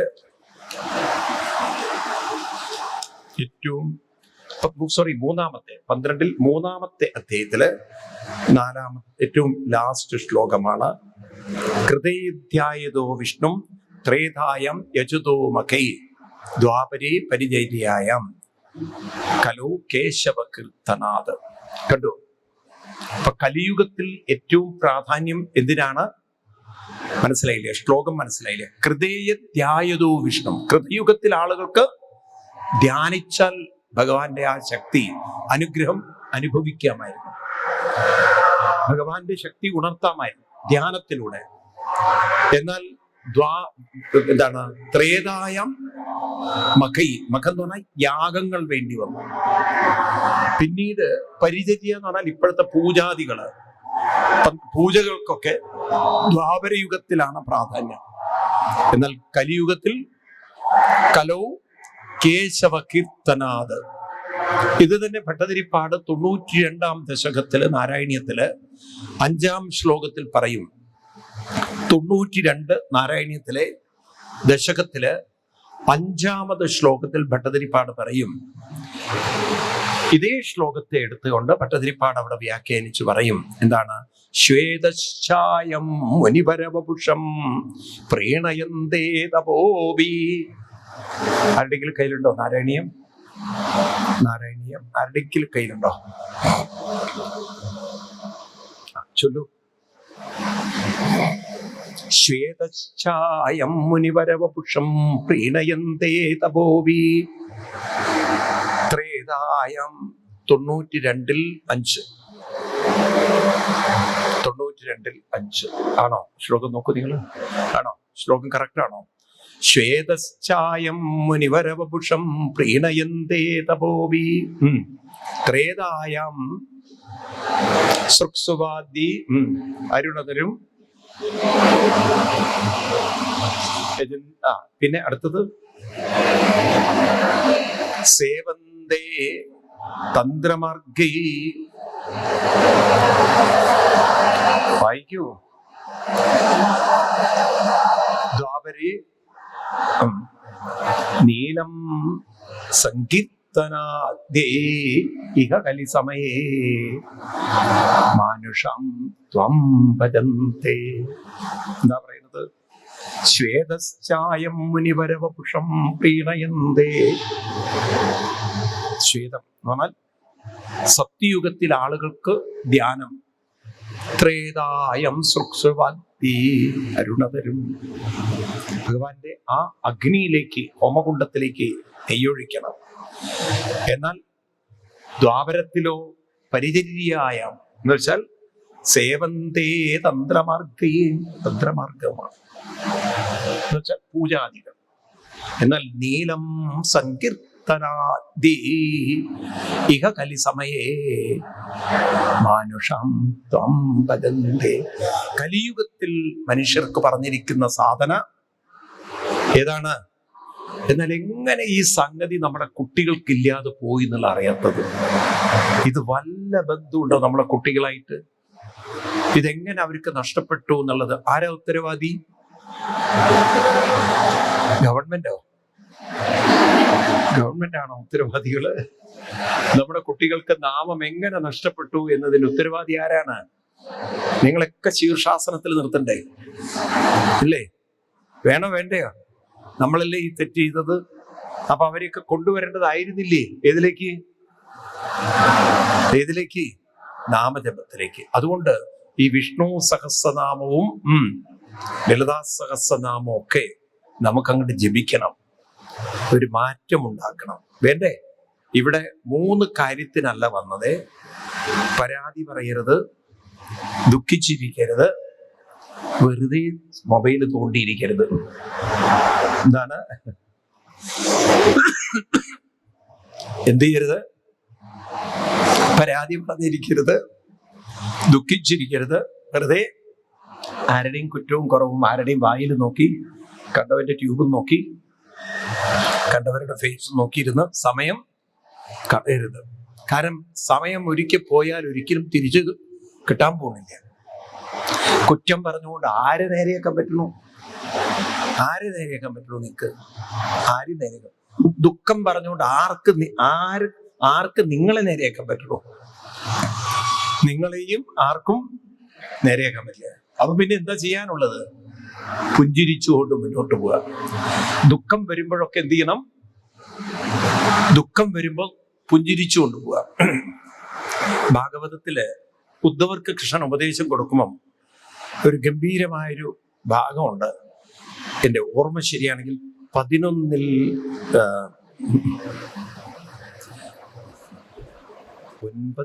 8 ഞാനത് നോക്കി കൃത്യം പറയാം. ശ്ലോകം ഒന്ന് പഠിക്കേണ്ട ഒരു ശ്ലോകമാണ്. നിങ്ങൾ എല്ലാവരും ഭാഗവതത്തിൽ 11-ാം സ്കന്ധത്തില് ഇത് വരുന്നത് 11-19 കറക്റ്റാണ്. 11-19. ചില സമയത്ത് ഓർമ്മ പോവും ഏതൊക്കെ ശ്ലോകങ്ങൾ എവിടെയാണെന്നുള്ളത്. ചിലപ്പോൾ കണക്ഷൻ പോയി പോകും. 11-19 ഗാം ദുക്തദോഹാമസതിം ച ഭാര്യം ദേഹം പരാധീനമസത് പ്രജം ച വിത്തം ത്വദിത്രീകൃതമ വിത്തം ത്വദർത്തീകൃതമംഗവാജം ഹീനം മയാ രക്ഷതി ദുഃഖ ദുഃഖീ. അത് നല്ലൊരു ശ്ലോകമാണിത്. പറയാണ് ഗാം ദുഗ്ധദോഹം. ഗാം എന്ന് പറഞ്ഞാൽ പശു, ദുഗ്ധദോഹം എന്ന് പറഞ്ഞാൽ കറവ്. കറവ് പറ്റിയൊരു പശു എന്നുവെച്ചാൽ ഇനി ഒരിക്കലും പ്രസവിക്കാത്തൊരു പശു നിങ്ങളുടെ വീട്ടിൽ എന്തെങ്കിലും എന്താ ചെയ്യാ? പറയേണ്ട കാര്യമില്ല എവിടെയാ പോവുക എന്നുള്ളത്, ആരുടെ കയ്യിലാ കിട്ടുക എന്നുള്ളത് പറയണ്ട. ആരെങ്കിലും അതിനെ തീറ്റിപ്പോറ്റുവോ? ഇനി പ്രസവിക്കാത്തൊരു പശുവിനെ തീറ്റിപ്പോറ്റുവോ? എന്നാൽ അങ്ങനെ വിൽക്കാൻ പറ്റാതെ, കാരണം അന്ന് അങ്ങനെയുള്ള ക്രൂരന്മാരില്ല. അപ്പൊ വീട്ടിൽ തന്നെ ആ പശുവിനെ കൊണ്ടു നടക്കണം.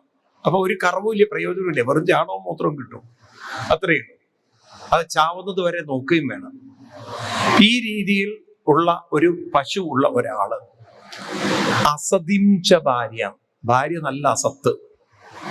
ഭാര്യയ്ക്ക് ഇയാളുടെ കാര്യം നോക്കാൻ ഒട്ടും സമയമില്ല.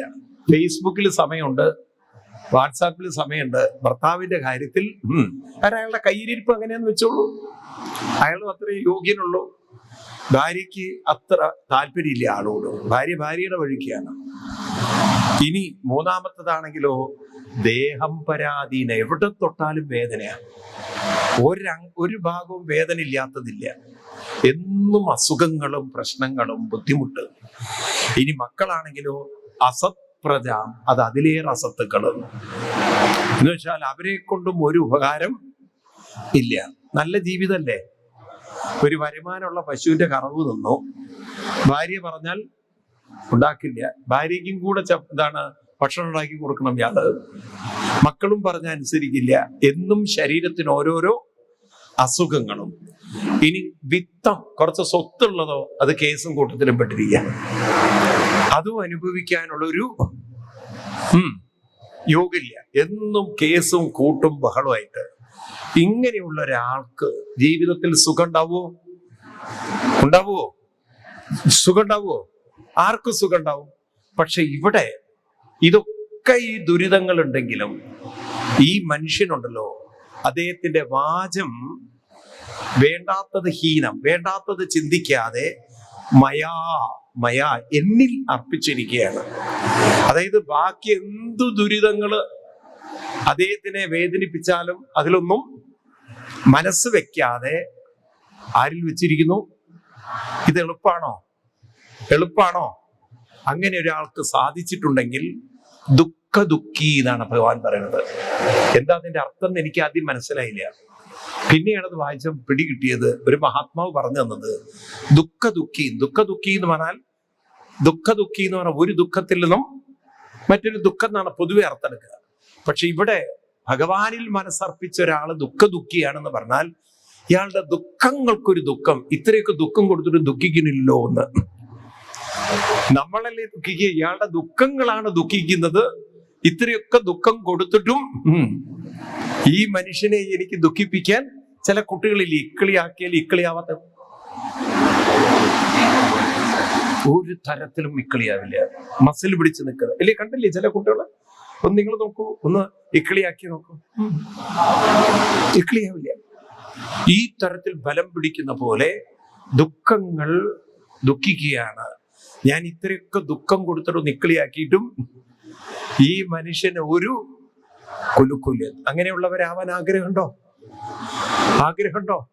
ദുഃഖങ്ങൾ ദുഃഖിക്കണം, നമ്മളെ ദുഃഖിപ്പിക്കാൻ സാധിക്കുന്നില്ലോ എന്ന് പറഞ്ഞിട്ട് ആ ഒരു അവസ്ഥയിലേക്ക് മനുഷ്യൻ ഉയരാൻ പറ്റുന്ന പറയുന്നത്. അപ്പൊ അങ്ങനെയൊക്കെ എത്തണമെങ്കിൽ അതിലെന്ത് വേണം? മനസ്സിനെ അത്രയും ഉയർത്തിയെടുക്കണം. ഇപ്രകാരം ഈ ഒരു കഥ പറഞ്ഞതിന് ശേഷം അടുത്തതാണ് പാലാഴി മഥനം എന്നൊരു കഥ. പാലാഴി മഥന കഥയാണ് നമുക്ക് അറിയാം, അയ്യപ്പസ്വാമിയൊക്കെ ആയിട്ട് ബന്ധപ്പെട്ടുള്ള ഒരു കഥ അല്ലേ? പാലാഴി കടഞ്ഞെടുത്തൊരു അമൃതാണ് ഞാൻ, അങ്ങനെയല്ലേ മോഹിനി അവതാരം വരുന്നതും അതിൽ ശിവൻ മോഹിക്കുന്നതും അയ്യപ്പൻ ഉണ്ടാവുന്ന കഥകളൊക്കെ നമ്മൾ അങ്ങനെയല്ലേ കേട്ടത്, മോഹിനി അവതാരമായിട്ടെന്നൊക്കെ അല്ലേ? ഈ കഥ ഭാഗവതത്തിൽ പറയുന്ന പാലാഴി മഥന കഥ, അത് നമുക്ക് നോക്കാം. എന്താണ് ഈ പാലാഴി മഥനം? ഒരിക്കല് അപ്സരസ്സുകളുടെ കയ്യിലൊരു മാല കിട്ടി, പാരിജാത പൂവിന്റെ മാല. ഇവരിത് ആർക്കു കൊടുക്കും എന്നിങ്ങനെ വിചാരിച്ചിരിക്കുമ്പോഴാണ് സാക്ഷാൽ ദുർവാസ മഹർഷി ആ വഴിക്ക് വരുന്നത്. മഹർഷിയെ കണ്ടതും വേഗം അദ്ദേഹത്തിന്റെ കയ്യിൽ മാല കൊണ്ടു കൊടുത്ത് നമസ്കരിച്ചു. കാരണം മൂക്കിന്റെ അറ്റത്ത് സന്തോഷമുള്ള ഒരാളാണ് ആര്? നല്ല സന്തോഷല്ലേ, കിട്ടും പണി, അത്രയും ഒരു ശുദ്ധിയുള്ള ആളായിരുന്നു ആര്? ദുർവാസാവ്. അങ്ങനെ ദുർവാസാവ് മഹർഷി മാല ഇദ്ദേഹം വിചാരിച്ചു, ഇനിയിപ്പോ ഇതിപ്പോ എന്ത് ചെയ്യും, എനിക്കിപ്പോ ഇത് കിട്ടിയിട്ട് എന്താ കാര്യം, ആർക്ക് കൊടുക്കുമെന്ന് വിചാരിച്ചിരിക്കുമ്പോഴാണ് ഐരാവതത്തിന്റെ മുകളിൽ ഇന്ദ്രൻ വരുന്നു. ഇന്ദ്രൻ ദുർവാസാവിനെ കണ്ടതും ചാടിയറായി നേരെ വന്ന് നമസ്കരിച്ചപ്പോഴേക്കും കഴുത്തിലിട്ട് കൊടുത്തു. ഇന്ദ്രൻ എന്ത് ചെയ്തു വെച്ചാൽ ഇത് തന്റെ ആനയുടെ മസ്തകത്തിലൊക്കെ ഇട്ട് ഗമയിൽ അങ്ങനെ ഇരുന്ന് പോകുമ്പം പ്രാണികളും വണ്ടുകളും ഈച്ചകളും ഈ പൂവിന്റെ തേനിനും അതിന്റെ വാസനയും കൊണ്ട് ആനയുടെ കണ്ണിലൊക്കെ കയറി കുത്താൻ തുടങ്ങി. ഭ്രാന്ത് പിടിച്ച് ആന എന്ത് വെച്ചാൽ മാലയെടുത്ത് താഴെ ഇട്ട് ഒരൊറ്റ ചവിട്ടല് അരച്ചു കളഞ്ഞു. എന്നിട്ട് കലി തീരാതെ ആ മാല തുമ്പിക്കൈ കൊണ്ട് ഒറ്റയേറ് ദുർവാസാവിന്റെ മുഖത്ത് പോയി വീണു. ആ മുഖത്ത് എന്താ പൊതുവേ ഉള്ളത്? പുഞ്ചിരിയല്ലേ? ആ മുഖത്ത് അല്ലെങ്കിൽ ചുണ്ടി പിടിച്ചിരിക്കുന്ന മനുഷ്യന്റെ മുഖത്ത് നല്ലൊരു മാല, സുന്ദരമായൊരു മാല, അത് ചവിട്ടി കൂട്ടി എല്ലാം കൂടി നൂലൊരു ഭാഗത്ത് പൂവൊരു ഭാഗത്ത് അത് ചവിട്ടി അരച്ചൊരൊറ്റയേറ്. ഇത് കണ്ടാൽ ദുർവാസാവ് ക്ഷിപ്രം ഭവതി ധർമാത്മ, പെട്ടെന്ന് ധർമ്മം വരികയൊക്കെ കലി അങ്ങോട്ട് കേറി ഇന്ദ്രനെ അങ്ങോട്ട് ശപിച്ചു. എറിഞ്ഞത് ആനയാണെങ്കിലും ശാപം കൊടുത്തത് ആരെയാണ്? ഇന്ദ്രനെയാണ്. അതിപ്പം പട്ടി കടിച്ചാലും പട്ടിക്കെതിരെ ആരും കേസ് കൊടുക്കാറില്ലല്ലോ, ഉടമസ്ഥനെതിരല്ലേ കേസ് കൊടുക്കുക, ആണോ? ഇതുപോലെ ഇന്ദ്രനും കൂട്ടർക്കും, ഇന്ദ്രനെ മാത്രമാക്കില്ല, മൊത്തം ഹോൾസെയിൽ കൊടുത്തു. ഇന്ദ്രനും കൂട്ടർക്കും കൊടുത്തു ശാപം. എന്താ ശാപം? എല്ലാം ജരാതര വന്ന് വൃദ്ധരാവട്ടെ എന്ന്. പറയേണ്ട താമസം ഇന്ദ്രന് 89 വയസ്സ്. എല്ലാം താടി നേടുക, പല്ലൊക്കെ വെച്ചതുപോലെ, ഒരു ആരോഗ്യം ഇല്ലാത്തതുപോലെ. ഇന്ദ്രൻ കാൽക്കൽ വീണു. മഹർഷിയെ, അറിയാതെ പറ്റിയതാണ്, ആന ഇങ്ങനെ ഒരു പണി ഒപ്പിക്കുന്ന എനിക്കറിയോ, ക്ഷമിക്കണം, ഇതൊന്ന് രക്ഷപ്പെടുത്തണം എന്നൊക്കെ പറഞ്ഞു. ദുർവാസാവ് പറഞ്ഞു, എനിക്ക് ശപിക്കാനേ അറിയുള്ളൂ, മാറ്റാൻ പറ്റില്ല ആണോ. ഓരോരുത്തർക്ക് കുഴപ്പങ്ങൾ ഉണ്ടാക്കാനേ അറിയുള്ളൂ, തീർക്കാൻ അറിയില്ല. ഈ ഇതൊക്കെ കേട്ടതും എന്നാ പിന്നെ പോയി ബ്രഹ്മാവിന്റെ അടുത്ത് എന്ന് ദേവന്മാരെല്ലാം പ്രാർത്ഥിച്ചും ധ്യാനിച്ചും കീർത്തിച്ചും അദ്ദേഹത്തിനെ പ്രീതിപ്പെടുത്തി. ബ്രഹ്മാവ് പറഞ്ഞു, നമുക്ക് പാലാഴി തീരത്തി എന്ന് സ്തുതിക്കാം. അങ്ങനെ ഭഗവാൻ പ്രകടമായി പറഞ്ഞു കൊടുത്തു. പാലാഴി കടഞ്ഞ് അമൃതെടുത്ത് സേവിച്ചാൽ പഴയ അവസ്ഥയിലേക്ക് തിരിച്ചു പോവാണ്. ഈ പാലാഴി കടയുക എന്ന് പറഞ്ഞാൽ ഇത് ആമസോണിൽ ഓർഡർ ചെയ്യാൻ പറ്റുകയാണെങ്കിൽ നന്നായിരുന്നു. ഇത് മെനക്കെടാൻ ആര് പറ്റും? അപ്പൊ പറഞ്ഞു മെനക്കെട് തന്നെ വേണമെന്ന്. അപ്പൊ എങ്ങനെ മെനക്കെടണം? അതിന് പാലാഴിയിൽ മന്ധരത്തെ കൊണ്ടിടും. ഈ മന്ധരത്തെ എന്ത് ചെയ്യണം? വലിക്കണം. ആര് വലിക്കും ഭഗവാനെ? ഇതിനാണോ ആരെ കൂട്ടുപിടിക്കണം? ആരെ കൂട്ടുപിടിക്കണം? ആരോഗ്യമുള്ള അസുരന്മാരെ കൂട്ടുപിടിക്കണം. ഒരു ഭാഗം അസുരന്മാരും ഒരു ഭാഗം ദേവന്മാരും അങ്ങനെ വലിക്കണം. ദേവന്മാര് പറഞ്ഞു അസുരന്മാര് വരുമെന്ന്. അങ്ങനെയാണ് 50-50 ഷെയർ കണ്ടുപിടിച്ചത്. അമൃത് കിട്ടിയാൽ 50% ആർക്ക്? അസുരന്മാർ. ഇത് പറഞ്ഞപ്പോ അവര് ഓക്കെ ശരി ഞങ്ങളും വരാന്ന്. അല്ലെങ്കിൽ അവർ തമ്മിൽ കണ്ടുകൂടാത്ത ടീമാണ്. ഒരു 50% കിട്ടും എന്നുള്ളൊരു കരാറ് പറഞ്ഞുകൊണ്ട് അവര് റെഡി ചെയ്യും. അങ്ങനെ അവര് തയ്യാറായി. ഭഗവാൻ മന്ധരത്തെ കൊണ്ടുപോയിട്ടു. തല ദേവന്മാരും വാല് അസുരന്മാരും ഇങ്ങനെയായിരുന്നു വലിക്കുന്നത്. കുറച്ചു കഴിഞ്ഞ് അസുരന്മാര് വലി നിർത്തി. അപ്പൊ ചോദിച്ചു എന്താ പറ്റിയതെന്ന്. ഈ ദേവന്മാർക്കൊരു വിചാരമുണ്ട്, ഞങ്ങൾ വാല് പിടിക്കുന്നവരാണെന്ന്. ഇനി ഞങ്ങളെ വാല് പിടിക്കാൻ കിട്ടില്ല എന്ന്. അപ്പൊ ദേവന്മാരാണെങ്കിൽ അവരും വലി നിർത്തി. കാരണം ഈ പാമ്പിന്റെ ഉള്ളിൽ നിന്ന് വായിൽ നിന്ന് വലിയ ദുർഗന്ധം വന്നപ്പോ, അല്ലെങ്കിലേ എല്ലാം 98 വയസ്സ്, ഇതിന്റെ ഇടയിൽ ഈ ദുർഗന്ധം കൂടി തട്ടിയപ്പോഴേക്കും അവര് വളരെയധികം വിഷമിച്ചു. അവർക്ക് തല വേണ്ട, അസുരന്മാർക്കോ വാലും വേണ്ട. ഭഗവാൻ പറഞ്ഞു നന്നായി ദേവന്മാരെ, നിങ്ങൾ അവരോട് ഒരു മര്യാദ കാണിക്കേണ്ടതായിരുന്നു, നിങ്ങൾ അവർക്ക് തല കൊടുക്കേണ്ടതായിരുന്നില്ല. അസുരന്മാർ വിചാരിച്ചു എന്തൊരു സ്നേഹത്തിൽ പറയാന്നുള്ളത്, ഇവർക്കിത് കൊണ്ടു നടക്കാൻ പറ്റാത്തതുകൊണ്ടാണ് ഇങ്ങോട്ട് തരുന്നത്. അവസാനം എക്സ്ചേഞ്ച് ചെയ്തു. ദേവന്മാര് വാലും അസുരന്മാര് തലയും. ഈ വലിയുടെ ഇടയിൽ കുറച്ച് കഴിഞ്ഞപ്പോഴാണ് അവർക്ക് മനസ്സിലായത് പാമ്പ് മാത്രമേ വലിയുള്ളൂ. അപ്പൊ ഇവരൊക്കെ പറഞ്ഞു ഇതിന്റെ ഇടയ്ക്ക് ഒരു പർവ്വതം ഉണ്ടായിരുന്നല്ലോ, അത് കാണുന്നില്ല. അപ്പൊ പർവ്വതം എന്ത് ചെയ്തു വെച്ചാൽ താഴോട്ട് പോയിരുന്നു ഈ മാറ്റത്തിന്റെ ഇടയിൽ.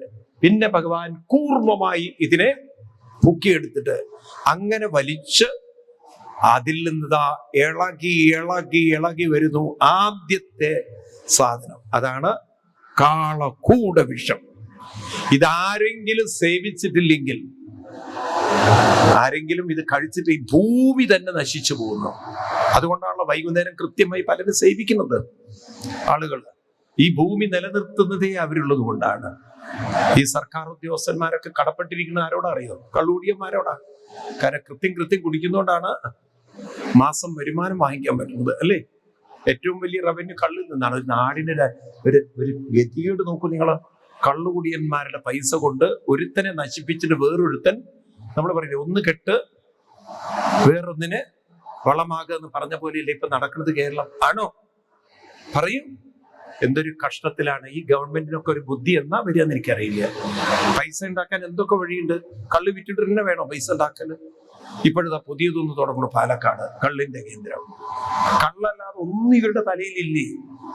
ഇവർ കഴിഞ്ഞ ജന്മത്തെ കള്ളിൽ ജനിച്ച ടീമായിരുന്നു. എനിക്ക് മനസ്സിലാവില്ലേ? പോട്ടെ. അപ്പോ ഇവിടെ പറഞ്ഞു വരുന്നത്, അങ്ങനെ കാളകൂട വിഷം ആരെങ്കിലും സ്വീകരിക്കണം. ആരെ സ്വീകരിക്കും? ആരുമില്ല. അസുരന്മാര് പറഞ്ഞു കരാറ് മറ്റേതിനാണെന്ന്. ഏതിന്? അമൃതത്തിനാണ് 50%. ഇത് നമ്മളായിട്ട് കരാറില്ല. ദേവന്മാരും എടുക്കാൻ തയ്യാറായില്ല. അപ്പോഴാണ് പാവം മമ്മിയൂരപ്പൻ ഒരു മൂലയിൽ അങ്ങനെ ഇരിക്കുന്നുണ്ടായിരുന്നു. എല്ലാവരും കൂടി ഈ സാധനം ആരെടുത്തേക്ക് കൊണ്ടുപോയി? മമ്മിയൂരപ്പൻ്റെ അടുത്ത് കൊണ്ടുപോയി. മമ്മിയൂരപ്പൻ ചോദിച്ചു എന്താണെന്ന്. ഇത് നല്ല കടുമധുര പായസം പോലെ ഇരിക്കണോ? ഈ സാധനം പരമശിവൻ കൈകൊണ്ട് വാങ്ങി, അപക്ഷയൻ മഹാദേവ, ഇതങ്ങോട്ട് കഴിച്ചതും ഭഗവാൻ പിന്നെന്ത് സംഭവിച്ചു? കഥ കേട്ടില്ലേ നിങ്ങള്? എന്ത് സംഭവിച്ചു? പാർവതി ദേവി, ഇതൊന്നും നിങ്ങൾ ആരോടും പറയരുത് കേട്ടോ. മൂലഭാഗവതത്തിൽ പാർവതി ദേവി തൊണ്ടയ്ക്ക് കയറി പിടിച്ചു എന്നൊന്നുമില്ല. ഇതൊക്കെ മലയാള ഭാഗവതത്തിൽ നിന്ന് വന്നതാണ്. പാർവതി ദേവി കഴുത്തു പിടിച്ചു എന്ന് ഭാഗവതത്തിൽ ഇല്ല. വാസ്തവത്തിൽ പരമശിവൻ തന്റെ തപശക്തി കൊണ്ട് ആ വിഷത്തെ എവിടെ പിടിച്ചു നിർത്തി?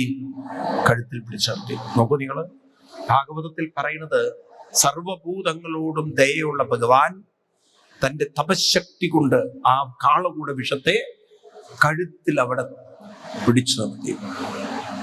യോഗശക്തി. അതവിടെ കിടന്ന് എന്തായി?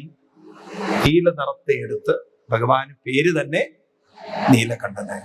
ആ ദിവസമാണ് സർവഭൂതങ്ങളും ഉറക്കൊഴിഞ്ഞ് ഭഗവാന്റെ ആ തപസ്സിന്റെ ദിവസം. ആ ദിവസമാണ് ഇന്ന് നമ്മൾ ശിവരാത്രിയായി ആഘോഷിക്കുന്നത്. ഈ കഥ നമ്മൾ പറയുമ്പോഴും ഇതിന്റെ ഉള്ളിലൊരു സന്ദേശം എപ്പോഴും ഓർക്കണം.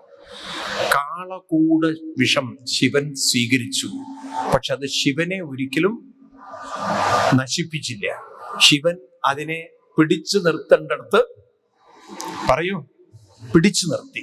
അപ്പൊ ഇവിടെ എന്ത് കാളകൂട വിഷമാണ് നമ്മുടെ ഓരോരുത്തരുടെയും ജീവിതത്തിൽ നമ്മൾ അനുഭവിക്കേണ്ടത്? എപ്പോഴും ഓർത്തോണം, കാളകൂട വിഷം ഒരു സാധനം നശിപ്പിക്കുന്നതാണ്.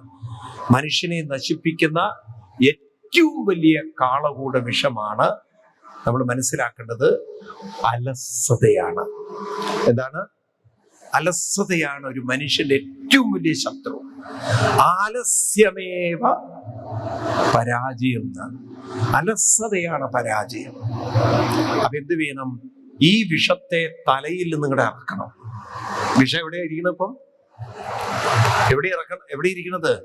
അതിനാണ് മനുഷ്യൻ തന്റെ തപശക്തി കൊണ്ട്, മനസ്സിലായില്ലേ, അനുഷ്ഠാന ശക്തി കൊണ്ട് അതിനെ അങ്ങോട്ട് താഴേക്ക് കൊണ്ടുവരണം. അവിടെ പിടിച്ചു നിർത്തണം. തന്നിലേക്ക് ചേരാൻ സമ്മതിക്കരുത്. തലയിലും നിൽക്കരുത്, ഹൃദയത്തിലും നിൽക്കരുത്. മനസ്സിലായില്ലേ? അങ്ങനെ ഒരാൾ ജീവിതത്തിൽ ഉണർന്നിരുന്നാൽ, ജീവിതത്തിൽ ഉണരാൻ തുടങ്ങിയാൽ, അവരുടെ ജീവിതം ഒരു ഭൂഷണമായി തീരും. പരമശിവന്റെ കാളകൂട വിഷം ഒരു ദോഷമല്ല, ഭൂഷണമായി തീർന്നു, ആഭരണമായി തീർന്നു. ഇതുപോലെ ജീവിതം നമുക്കൊരു ശാപവുമാവരുത്, ജീവിതം നമുക്കൊരു ദുഃഖവുമാവരുത്, ജീവിതം നമുക്കൊരു ആഭരണമായി മാറണം.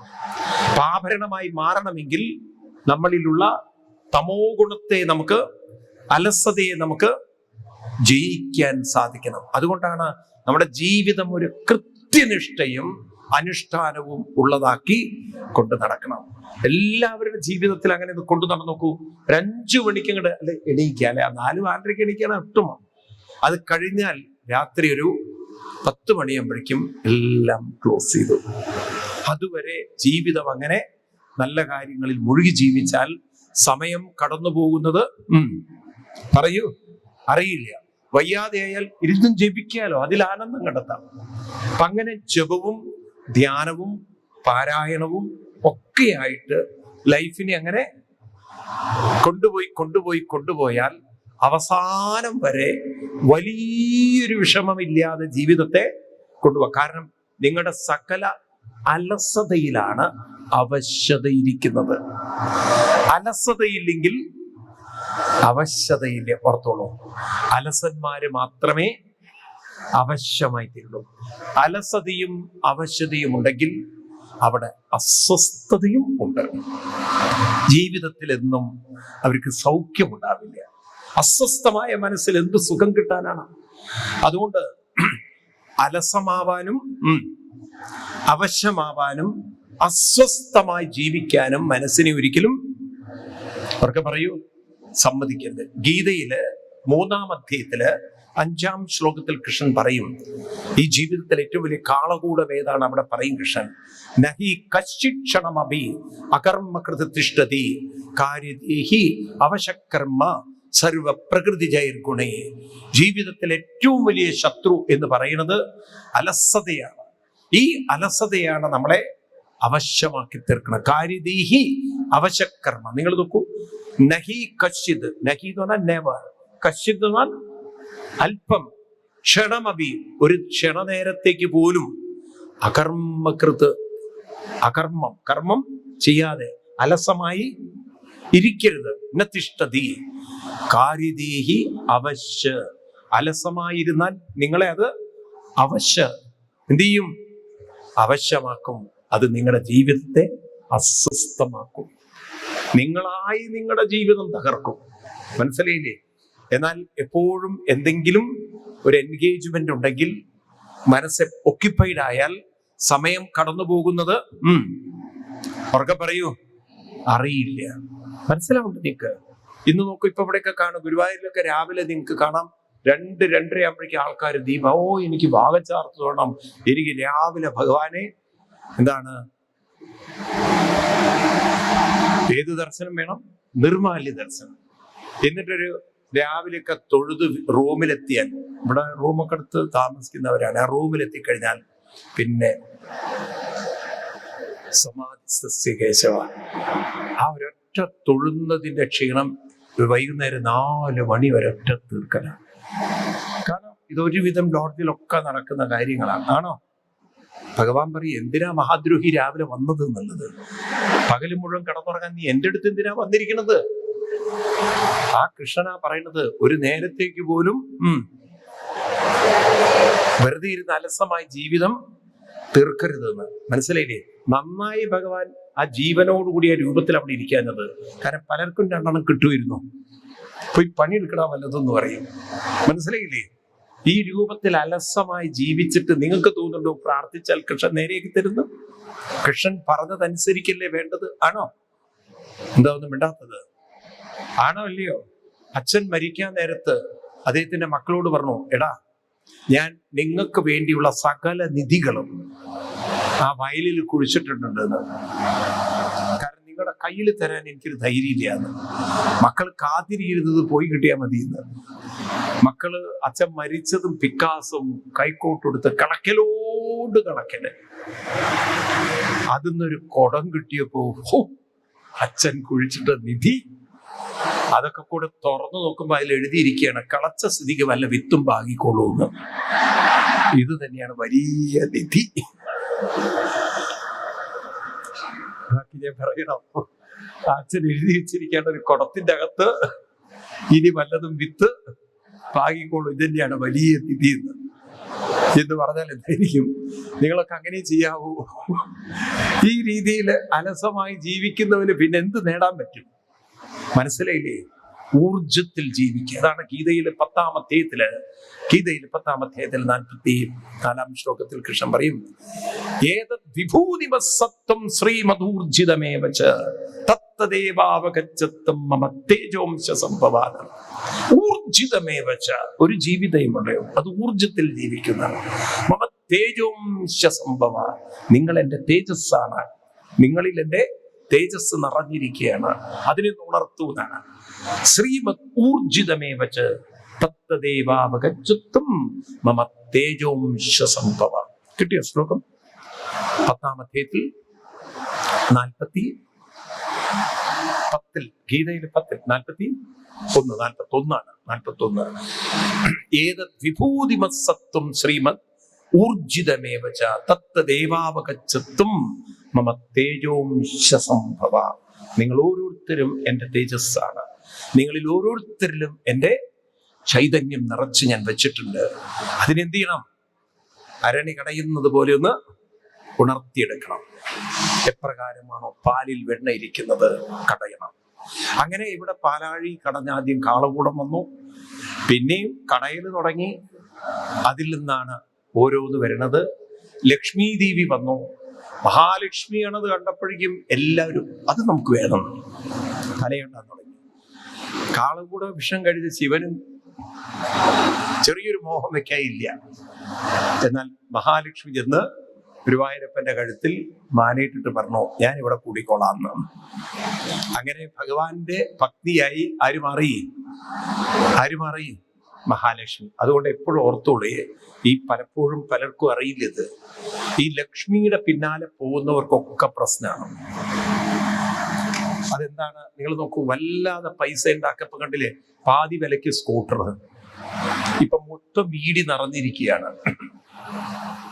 ഈ ചുളുവിലൊക്കെ പണം ഉണ്ടാക്കാൻ സ്വർണം കടത്തി ഭഗവാൻ എന്തോ ഭാഗ്യത്തിന് 9 ദ്വാരേ തന്നുള്ളൂ മനുഷ്യന്.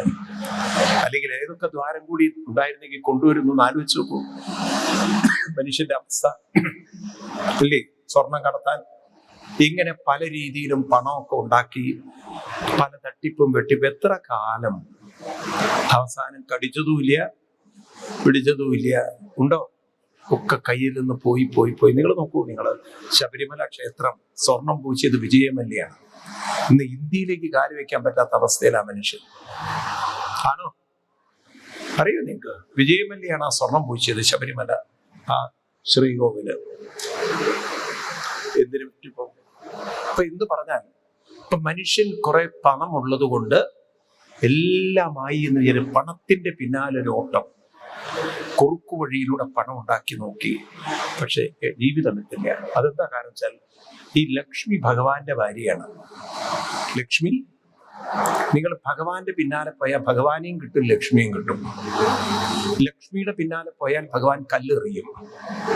കാരണം ഒരു ഭർത്താവിനും തന്റെ ഭാര്യയുടെ പിന്നാലെ വേറൊരാൾ പോകുന്നത്, ആരെങ്കിലും ലക്ഷ്മിയുടെ പിന്നാലെ പോയാൽ അപ്പ ഈടിയെ പറഞ്ഞയക്കും ഭഗവാൻ. കുരുത്തം കെട്ടവൻ, എന്റെ ഭാര്യയുടെ പിന്നാലെ നീ ആരാടാ പോവാന്ന്. ഇപ്പൊ നിങ്ങൾക്ക് ദുരിതം ഉണ്ടാവാതിരിക്കാൻ ആരുടെ പിന്നാലെ പോയാൽ മതി? ഒരൊറ്റ ആളെ പിടിച്ചാൽ 2 ആളെ കിട്ടുക. ചിലത് എഴുതി വെക്കാറില്ലേ, 1 വാങ്ങിച്ചാൽ 2 ഫ്രീന്ന്. ഇതുപോലെ മഹാവിഷ്ണുവിനെ കൃഷ്ണനെ പിടിച്ചാൽ കൃഷ്ണനെയും കിട്ടും, അപ്പം നിന്നാ 2 കാര്യം. കൃഷ്ണനെയും കിട്ടും, അത്യാവശ്യമൊക്കെ ലക്ഷ്മിയും കിട്ടും. മനസ്സിലായില്ലേ? അത് കഴിഞ്ഞാ പോരെ. ഏതാ വേണ്ടത്? ലക്ഷ്മി വേണോ വിഷ്ണു വേണോ? ലക്ഷ്മി വേണോ കൃഷ്ണനെ വേണോ? ഇപ്പൊ നിങ്ങൾ കൃഷ്ണൻ എന്നൊക്കെ പറയും. മനസ്സിലായില്ലേ? ഈ ലക്ഷ്മിയുടെ പിന്നാലെ പോയാൽ അതോടുകൂടി തീർന്നു മനുഷ്യൻ. പണ്ടൊരു മാഷക്ക് ഇങ്ങനെ ലോട്ടറി എടുക്കുന്നൊരു സ്വഭാവം ഉണ്ടായിരുന്നു. മാഷ മെയിൻ സ്വഭാവം ലോട്ടറി എടുക്കലാണ്. അതേതൊരുത്തൻ ഇങ്ങനെ കൊടുത്ത് ശീലിച്ചാണ്. അങ്ങനെ മാഷ്ക്കാണെങ്കിൽ ചെറിയ എമൗണ്ട് കടിക്കും. ഒരിക്കലും ഇദ്ദേഹത്തിന് ഹാർട്ട് അറ്റാക്ക് അടിച്ച് ഹോസ്പിറ്റലായി, ICU. ആ സമയത്ത് കർഷകർ നോക്കൂ നിങ്ങൾ, ആ സമയത്ത് എടുത്ത ലോട്ടറിക്ക് ഫസ്റ്റ് അടിക്കുകയും ചെയ്തു. അപ്പൊ മക്കളൊക്കെ കൂടെ ഡോക്ടറോട് പറഞ്ഞു, ഡോക്ടറെ ഇത് അച്ഛനെ അറിയിച്ചില്ലെങ്കിൽ സങ്കടമാണ്, ആ മനുഷ്യൻ ഒരുപാട് എടുത്തിട്ടുണ്ട്, ഈ ഒരു സന്തോഷ വാർത്ത അദ്ദേഹത്തിന് അറിയിക്കണം. അപ്പൊ ഡോക്ടർ പറഞ്ഞു, ഇതിങ്ങനെ മാങ്ങയുടെ കണ്ണി അറ്റു നിൽക്കുന്ന പോലെ അറ്റു നിൽക്കുകയാണ്. ഇതും കൂടി കേട്ട് കഴിഞ്ഞു. അത് പൊട്ടണമെങ്കിൽ നിങ്ങൾ പറഞ്ഞോളൂ. അയ്യോ വേണ്ട. അപ്പൊ ഡോക്ടർ പറഞ്ഞു, ഒരു കാര്യം ചെയ്യും, നിങ്ങൾ റിസ്ക് എടുക്കണം, ഞാൻ പറഞ്ഞോളാം. അന്ന് ഡോക്ടർ ചെന്നിട്ട് ഈ മനുഷ്യന്റെ മേലൊക്കെ തട്ടിയിട്ട് പറഞ്ഞു, ലോട്ടറി എടുക്കുന്ന സ്വഭാവം ഉണ്ടല്ലേ അങ്കിളിന്. അത് കേട്ടപ്പോഴേക്കും ആവേശം ഇങ്ങോട്ട് കൂടി. അപ്പൊ പറഞ്ഞു, അല്ലല്ല, ഞാൻ വെറുതെ ചോദിച്ചു എന്ന് മാത്രം. അല്ലെങ്കിൽ ഇപ്പൊ ഈ ലോട്ടറിക്ക് അടിക്കാറുണ്ടോ? പിന്നെ 10 രൂപ അടിച്ച് വലിയ കാര്യമായിട്ടാണ് കാണുന്നത്. 1000 രൂപ അടിച്ചാൽ 1000 എന്തുണ്ടോ ഡോക്ടറെ. അല്ല, 1 ലക്ഷം രൂപയ്ക്ക് അടിച്ചാൽ ആ പിള്ളേർക്കൊക്കെ ഡ്രസ്സൊക്കെ മേടിച്ചു കൊടുക്കും. 2 ലക്ഷമാണ് സൈക്കിളൊക്കെ മേടിക്കുന്നു. പേരക്കുട്ടികളുണ്ടല്ലോ ഡോക്ടറെ. അങ്ങനെ അത് 3 ലക്ഷമാക്കി 4 ലക്ഷമാക്കി ബൈക്ക് മേടിച്ചു കൊടുക്കും. ഒരു 10 ലക്ഷം അടിച്ചാൽ ആ പിള്ളേർക്ക് ഒരു മൂക്കൊരു കാറ് മേടിച്ചു കൊടുക്കണം എന്നുണ്ട്. ഇത് പറഞ്ഞിട്ട് ഡോക്ടർ ചോദിച്ചു, അല്ല, ഒരു 50 ലക്ഷമൊക്കെ അടിച്ചാൽ, 50 ലക്ഷം അടിച്ചത് 50 ലക്ഷം അടിച്ചാൽ പകുതി ഡോക്ടർക്ക് തരുന്നു. ആ ഡോക്ടർ ഹാർട്ട് അറ്റാക്ക് അടിച്ച് വീണുപോയി. അത് താങ്ങാനുള്ള കഴിവ് ഡോക്ടർക്ക് ഉണ്ടായില്ല. ഒറ്റയടി 25 ലക്ഷം കിട്ടി. അത് ചിന്തിക്കുമ്പോഴേക്കും ഡോക്ടർ കഴിഞ്ഞ മനസ്സിലായില്ലേ? അതുകൊണ്ട് ലക്ഷ്മിയുടെ പിന്നാലെ പോയാൽ ജീവിതത്തിൽ ഗതിയല്ല, അധോഗതിയാണ്. കാരണം അതൊന്നും കയ്യിലധികം ഉണ്ടാവില്ല. എന്നാൽ കൃഷ്ണന്റെ പിന്നാലെ പോയാൽ കൃഷ്ണനെയും കിട്ടും. ഇത് ഭഗവാന്റെ വാക്കുകളാണ്, എന്റെ വാക്കുകളല്ല. അനന്യ ചിന്തയന്തോ മാം യേ ജന പര്യുപാസതേ തേഷാം വിദ്യാഭിയുക്താനാം യോഗക്ഷേമം വഹാമ്യഹം. അത് കഴിഞ്ഞ് വീണ്ടും ഇവര് വലിക്കുന്നു. പിന്നെ വാരുണി മദ്യം, അമൃതകലസ്യം വന്നു. അമൃതകലസ്യം വന്നപ്പം നോക്കണം, ദേവന്മാരെ പാവം വാലും പിടിച്ച് ബോധമില്ലാത്ത വർഗങ്ങള് അവര് വാലും പിടിച്ചിരുന്നു. അസുരന്മാരെ അമൃതവും കൊണ്ട് പോകുന്നു. അമൃത് പോയപ്പോഴാണ് ഇവർക്ക് ബോധം വന്നു, അയ്യോ അമൃത് പോയല്ലോ. അപ്പോഴേക്കും ഇവര് കൈയും കാലും പിടിച്ച ഭഗവാന്റെ കാലം, അയ്യോ ഭഗവാൻ അമൃത് പോയി. അങ്ങനെയാണ് ഭഗവാൻ വിശ്വമോഹിനി വേഷമെടുത്തത്. ലോകത്തിലെ മിസ് യൂണിവേഴ്സ് ഒക്കെ പിന്നെയാ വന്നത്. ആദ്യത്തെ മിസ് യൂണിവേഴ്സ് ആയിരുന്നു ആര്? മോഹിനി ഭഗവാൻ. അങ്ങനെ നേരെ അസുരന്മാരെടുത്ത് പോയി. അസുരന്മാരെടുത്ത് കുടുങ്ങി കൊഞ്ചി ചെന്നപ്പോഴേക്കും അവർക്ക് പിന്നെ അമൃതവും വേണ്ട, കുടവും വേണ്ട, കലശവും വേണ്ട. ഇവിടെ പെണ്ണ് കെട്ടിയിട്ടുണ്ടോ, ആരെങ്കിലും ആ പ്രപ്പോസൽ വെച്ചിട്ടുണ്ടോ, ജാതകം ശുദ്ധജാതകമാണോ, ദോഷമുണ്ടോ, ഇതൊക്കെയാണ് ഇപ്പൊ അവർക്ക് അറിയേണ്ടത്. ഭഗവാൻ അതിങ്ങനെ എൻജോയ് ചെയ്തു ഇങ്ങനെയൊക്കെയുള്ള കാര്യങ്ങള്. അങ്ങനെ ഭഗവാൻ പറഞ്ഞു, മോഹിനി വേഷത്തിൽ ഇരുന്നിട്ട് പറഞ്ഞു, എന്നെ എങ്ങനെ വിശ്വസിക്കൊന്നും വേണ്ട, ഞാൻ പറയുന്നത് വിശ്വസിക്കൊന്നും വേണ്ട, നിങ്ങൾക്ക് എന്നെ അങ്ങനെ ഒരു വിശ്വാസമൊന്നും എടുക്കണ്ടെന്ന്. അപ്പൊ അവര് പറഞ്ഞു, കണ്ടിട്ട് കല്യാണമൊന്നും കഴിഞ്ഞിട്ടില്ല തോന്നുന്നത്. ഭഗവാൻ ഇങ്ങനെ താഴത്ത് ഇങ്ങനെ വിരലോണ്ടൊക്കെ വരച്ച ഇത്തിരി നാണൊക്കെ പോലെ. അപ്പൊ അവർക്ക് തോന്നി ഭഗവാൻ കല്യാണമൊന്നും കഴിഞ്ഞിട്ടില്ല. പറഞ്ഞു, കെട്ടാൻ ആഗ്രഹം ഉണ്ടോന്ന്. തലയൊക്കെ കുനിക്കപ്പോ പിന്നെ ഒരു ആവേശമാണ് എല്ലാവർക്കും. എന്നെ കെട്ടു, 90 വയസ്സുള്ളവർക്ക് പോലും ആവേശം. ഭഗവാൻ പറഞ്ഞു, അപ്പൊ ഒരാൾ പറഞ്ഞു, ദേവി തെരഞ്ഞെടുത്തോളൂ. അപ്പൊ ഒരു കാര്യം ചെയ്യൂ, അപ്പോഴേക്കും അമൃതകലശം കൊണ്ടുപോയാൽ ദേവിയുടെ കൈ കൊടുത്തിട്ട് പറഞ്ഞു, ദേവി വിളമ്പി തന്ന ഞങ്ങൾക്ക് സന്തോഷമായിരുന്നു. ആ കൈ കൊണ്ട് കുടിക്കുന്നതേ ഒരു ഭാഗ്യം തന്നെയാണെന്ന്. ദേവി വെച്ച് ഇത്രയൊക്കെ വേണോന്ന് കൊണ്ടുകൊടുത്തു അമൃതകലശം. അവരോടൊക്കെ ഇരിക്കാൻ പറഞ്ഞു. പിന്നെ അറിയാലോ നിങ്ങൾക്ക്, ഈ പാവങ്ങളൊക്കെ കണ്ണു അടച്ച്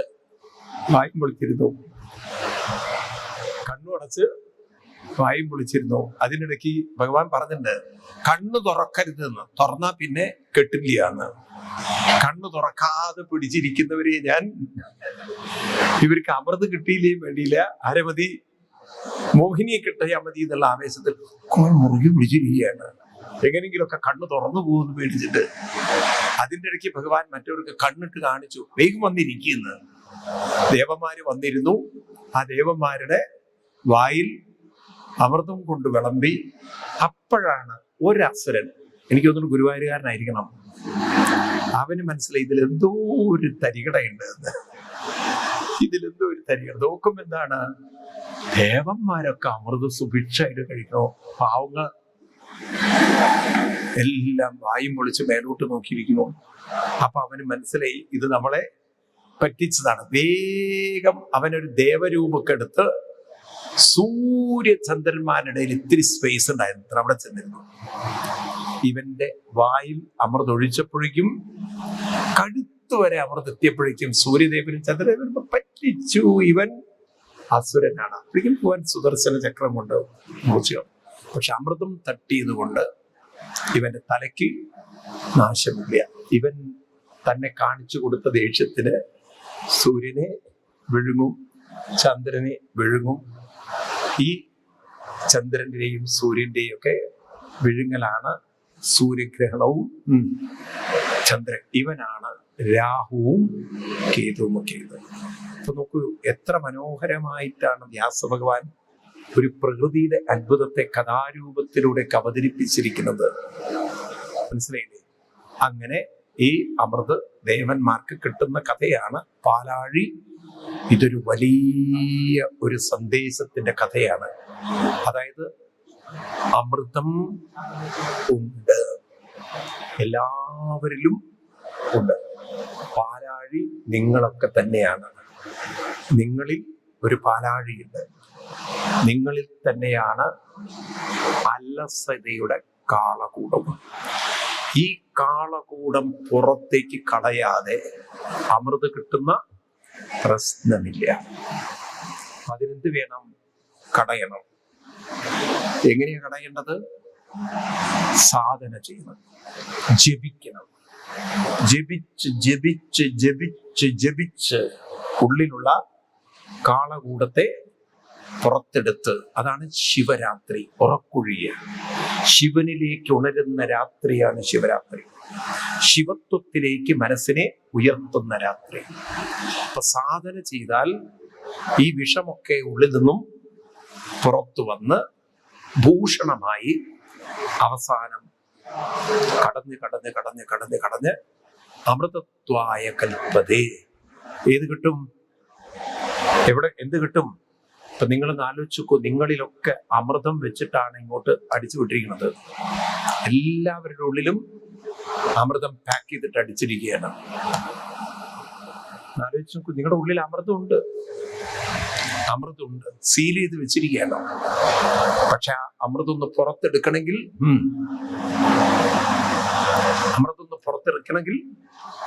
കാളകൂടം കഴിയണം, പുറത്തെടുക്കണം. നിരന്തരമായി തൈര് കടയുന്ന പോലെ മനസ്സിനെ കടയണം. ഈ കടയലാണ് സാധന. അപ്പൊ നമുക്ക് മനസ്സിലാവും ഉള്ളിൽ എന്തുണ്ട്? അമൃതത്വായ കൽപ്പതേ. എന്തുണ്ട്? അമൃതം. വേണോ? അമൃതം വേണോ? ഫ്രീ ആയിട്ട് കിട്ടില്ല. ഇത് ഫ്രീ ആയിട്ട് കിട്ടുന്നതല്ല. ഇത് ഗൂഗിളിലൂടെ സെർച്ച് ചെയ്താൽ കിട്ടില്ല. ഇത് ആമസോണിൽ ഓർഡർ ചെയ്താൽ കിട്ടില്ല. ഇത് എന്ത് ചെയ്യണം? സാധനയിലൂടെ കിട്ടും. ഏതിലൂടെ? അതാണ് മന്ദരോധാരകൂർമ്മം എന്നൊക്കെ ഭട്ടതിരിപ്പാടൻ എഴുതിയത്. മഞ്ജീരം മഞ്ജുനാഥൈരിവദനം ശ്രേയയിത്യാലവന്തം പാദാഗ്രം ഭ്രാന്തിമജ്ജൽ പ്രണതജനമനോ മന്ദരോദ്ധാരകൂർമ്മം. മനോമന്ദരോദ്ധാരകൂർമ്മം. ആരാണ്? മനോമന്ഥരം. അപ്പൊ എവിടെയാണ് ഈ കടയില്? മനോമന്ദരോദ്ധാരകൂർമ്മം എന്നൊക്കെ പറഞ്ഞാൽ എവിടെ? കടയില്. പുറത്തെവിടെയാണോ? എവിടെയാണ്? ഉള്ളിലാണ്. ഈ കടയിലാണ്, സാധനയാണ് അമൃതത്വത്തിലേക്ക് നമ്മളെ ഉയർത്തുന്നത്. എല്ലാവരും അമൃതത്വത്തിന്റെ സന്തതികളാണ്. നമ്മുടെ ഉപനിഷത്തിൽ പറയും അമൃതസ്യ പൂരുഷ എന്നാണ്. മനുഷ്യനെ അഭിസംബോധന ചെയ്തിരിക്കുന്നത് ഇവർ the son of children of immortality എന്നാണ്. അമൃതത്വത്തിന്റെ സന്തതികളെ എന്നാണ്. അമൃതത്വം ഉള്ളിലുള്ളവരാണ്. ആരാ മനുഷ്യൻ? ഹു ആർ യു എന്ന് ചോദിച്ചാൽ എന്താ ഉത്തരം പറയേണ്ടത്? എന്താ പറയേണ്ടത്? അമൃതത്വത്തിന്റെ സന്താനമാണ്, അമൃതത്വത്തിന്റെ അംശമാണ്, അമൃതത്വം ഉള്ളിലുള്ള ആളാണ്. ആര്? കൂടെ വന്നില്ല. മനുഷ്യൻ. മനീഷ കൊണ്ട് അമൃതത്വത്തെ എടുക്കാൻ സാധിക്കുന്നത് കൊണ്ടാണ് മനുഷ്യൻ എന്ന വാക്ക് വന്നത്. മനീഷ എന്ന് പറഞ്ഞാൽ മനീഷ, ബുദ്ധി.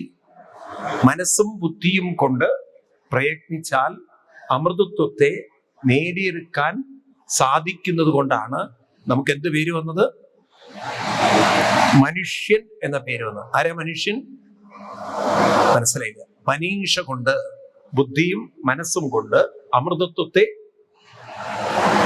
ഉണർത്താൻ കഴിയുന്നവരാണ് ആര്? മനുഷ്യൻ. മനുഷ്യനുണ്ടല്ലോ. അപ്പൊ ആ മനുഷ്യനാണ്, അങ്ങനെയുള്ള മനുഷ്യനെ വിളിക്കുന്ന പേരാണ് അമരം. അമരൻ, മരണമില്ലാത്തവൻ. അസതോമാ സത്കമയ തമസോമാ ജ്യോതിർഗമയ മൃത്യോർമ അമൃതം ഗമയ. അപ്പൊ ഈ മൃത്യുവിൽ നിന്നും അമൃതത്വത്തിലേക്ക് നമ്മളെ ഉയർത്താൻ സാധന കൊണ്ട് സാധിക്കും. അപ്പൊ നിങ്ങളെയൊക്കെ ഇങ്ങോട്ട് വിട്ടപ്പോൾ ഉള്ളിലൊരു കലശം മുഴുവൻ സീലടിച്ച് വന്നിട്ടുണ്ട്. എന്ത് അമൃതം ഉള്ളിലുണ്ട്. തുറക്കട്ടെ, ഉണർത്തട്ടെ. വേണോ? പണിയെടുക്കണം. വെറുതെ കിട്ടില്ല, ഓസിക്കൊന്നും കിട്ടില്ല. ഇതിന് നല്ല മെനക്കെടലുണ്ട്. അതുകൊണ്ടാണ് ആത്മീയത അത്ര എളുപ്പമുള്ളൊരു വഴിയല്ല. കാരണം അലസത സമ്മതിക്കില്ല. അലസത മനുഷ്യനെ അവശനാക്കും, അസ്വസ്ഥനാക്കും, അടിമയാക്കും. പിന്നെ ഇങ്ങനെ നന്നാവുക. അപ്പൊ അതുകൊണ്ട് ഒരു വിട്ടുവീഴ്ചയും ആരോടുണ്ടാവരുത്? ഈ അലസതയോട് കാണിക്കരുത്.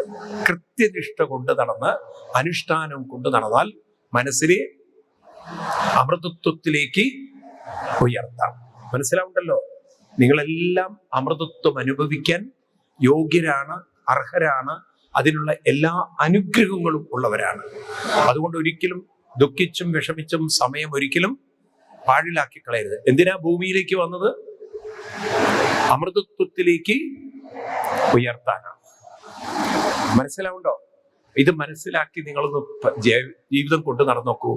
എന്താ ഒരു ആനന്ദം എന്നറിയോ? സമയം കടന്നു പോകുന്നതേ അറിയില്ല. ഇപ്രകാരം ഈ കഥ പറഞ്ഞതിന് ശേഷം ഇനി നമുക്ക് കാണേണ്ട ഭാഗമാണ്. ഈ കഥയ്ക്ക് ഒരുപാട് പെർസെപ്ഷൻ ഉണ്ട്. ഈ പാലാഴി മഥനം എന്നത് പ്രപഞ്ചത്തിൽ അനസ്യൂതം കടയിൽ ഇങ്ങനെ നടന്നുകൊണ്ടിരിക്കുകയാണ്. ഈ പ്രപഞ്ചം തന്നെ ഒരു മിൽക്കി വേ, ഒരു കടൽ ഒരിങ്ങനെ കടഞ്ഞുകൊണ്ടിരിക്കുകയാണ്. അതായത് കടയുക എന്നാൽ അർത്ഥം, ഒരു വശത്ത് ശ്രദ്ധിക്കണം, ഒരു യൂണിവേഴ്സ് നശിച്ചു പോകുമ്പോൾ വേറൊരു യൂണിവേഴ്സ് ഉണ്ടായിക്കൊണ്ടിരിക്കുക. അപ്പൊ ഈ ഭൂമി പോയാൽ വേറൊരു ഭൂമി, ഒരു ശരീരം പോയാൽ അപ്പൊ നമ്മുടെ ശരീരം തന്നെ നോക്കൂ നിങ്ങള്. കുറെ സെല്ലുകൾ നശിച്ചുകൊണ്ടിരിക്കുന്നു, പുതിയ സെല്ലുകൾ ഉണ്ടായിക്കൊണ്ടിരിക്കുക. എങ്ങനെ? അനസ്യൂതം. ഇത് തന്നെയാണ് മനസ്സിലും ഉണ്ടാവേണ്ടത്. നല്ല നല്ല നല്ല ചിന്തകളും വികാരങ്ങളും വിചാരങ്ങളും ഉണർന്നുണർന്നു വരണം. മനസ്സിലായില്ലേ? വേണ്ടാത്തതിൻ്റെയൊക്കെ ശക്തി കുറയണം. അതിന് നമ്മൾ നാമജപാതി കടയൽ ഉള്ളിൽ ഉണ്ടായിട്ടില്ലെങ്കിൽ വേണ്ടാത്ത കാളകൂടത്തിന്റെ അലസതയും അവശതയും കുമിഞ്ഞുകൂടിയാൽ അമൃതം ഉണ്ടായിട്ടും, ഉറക്കെ പറയൂ, അമൃതം ഉണ്ടായിട്ടും കാര്യമില്ല. ഒരിക്കലും ഒരു വീട്ടില് ഒരു അച്ഛനും മകനും അമ്മയും മാത്രം, ഒരുപാട് ഭൂസ്വത്തുള്ളവരായി.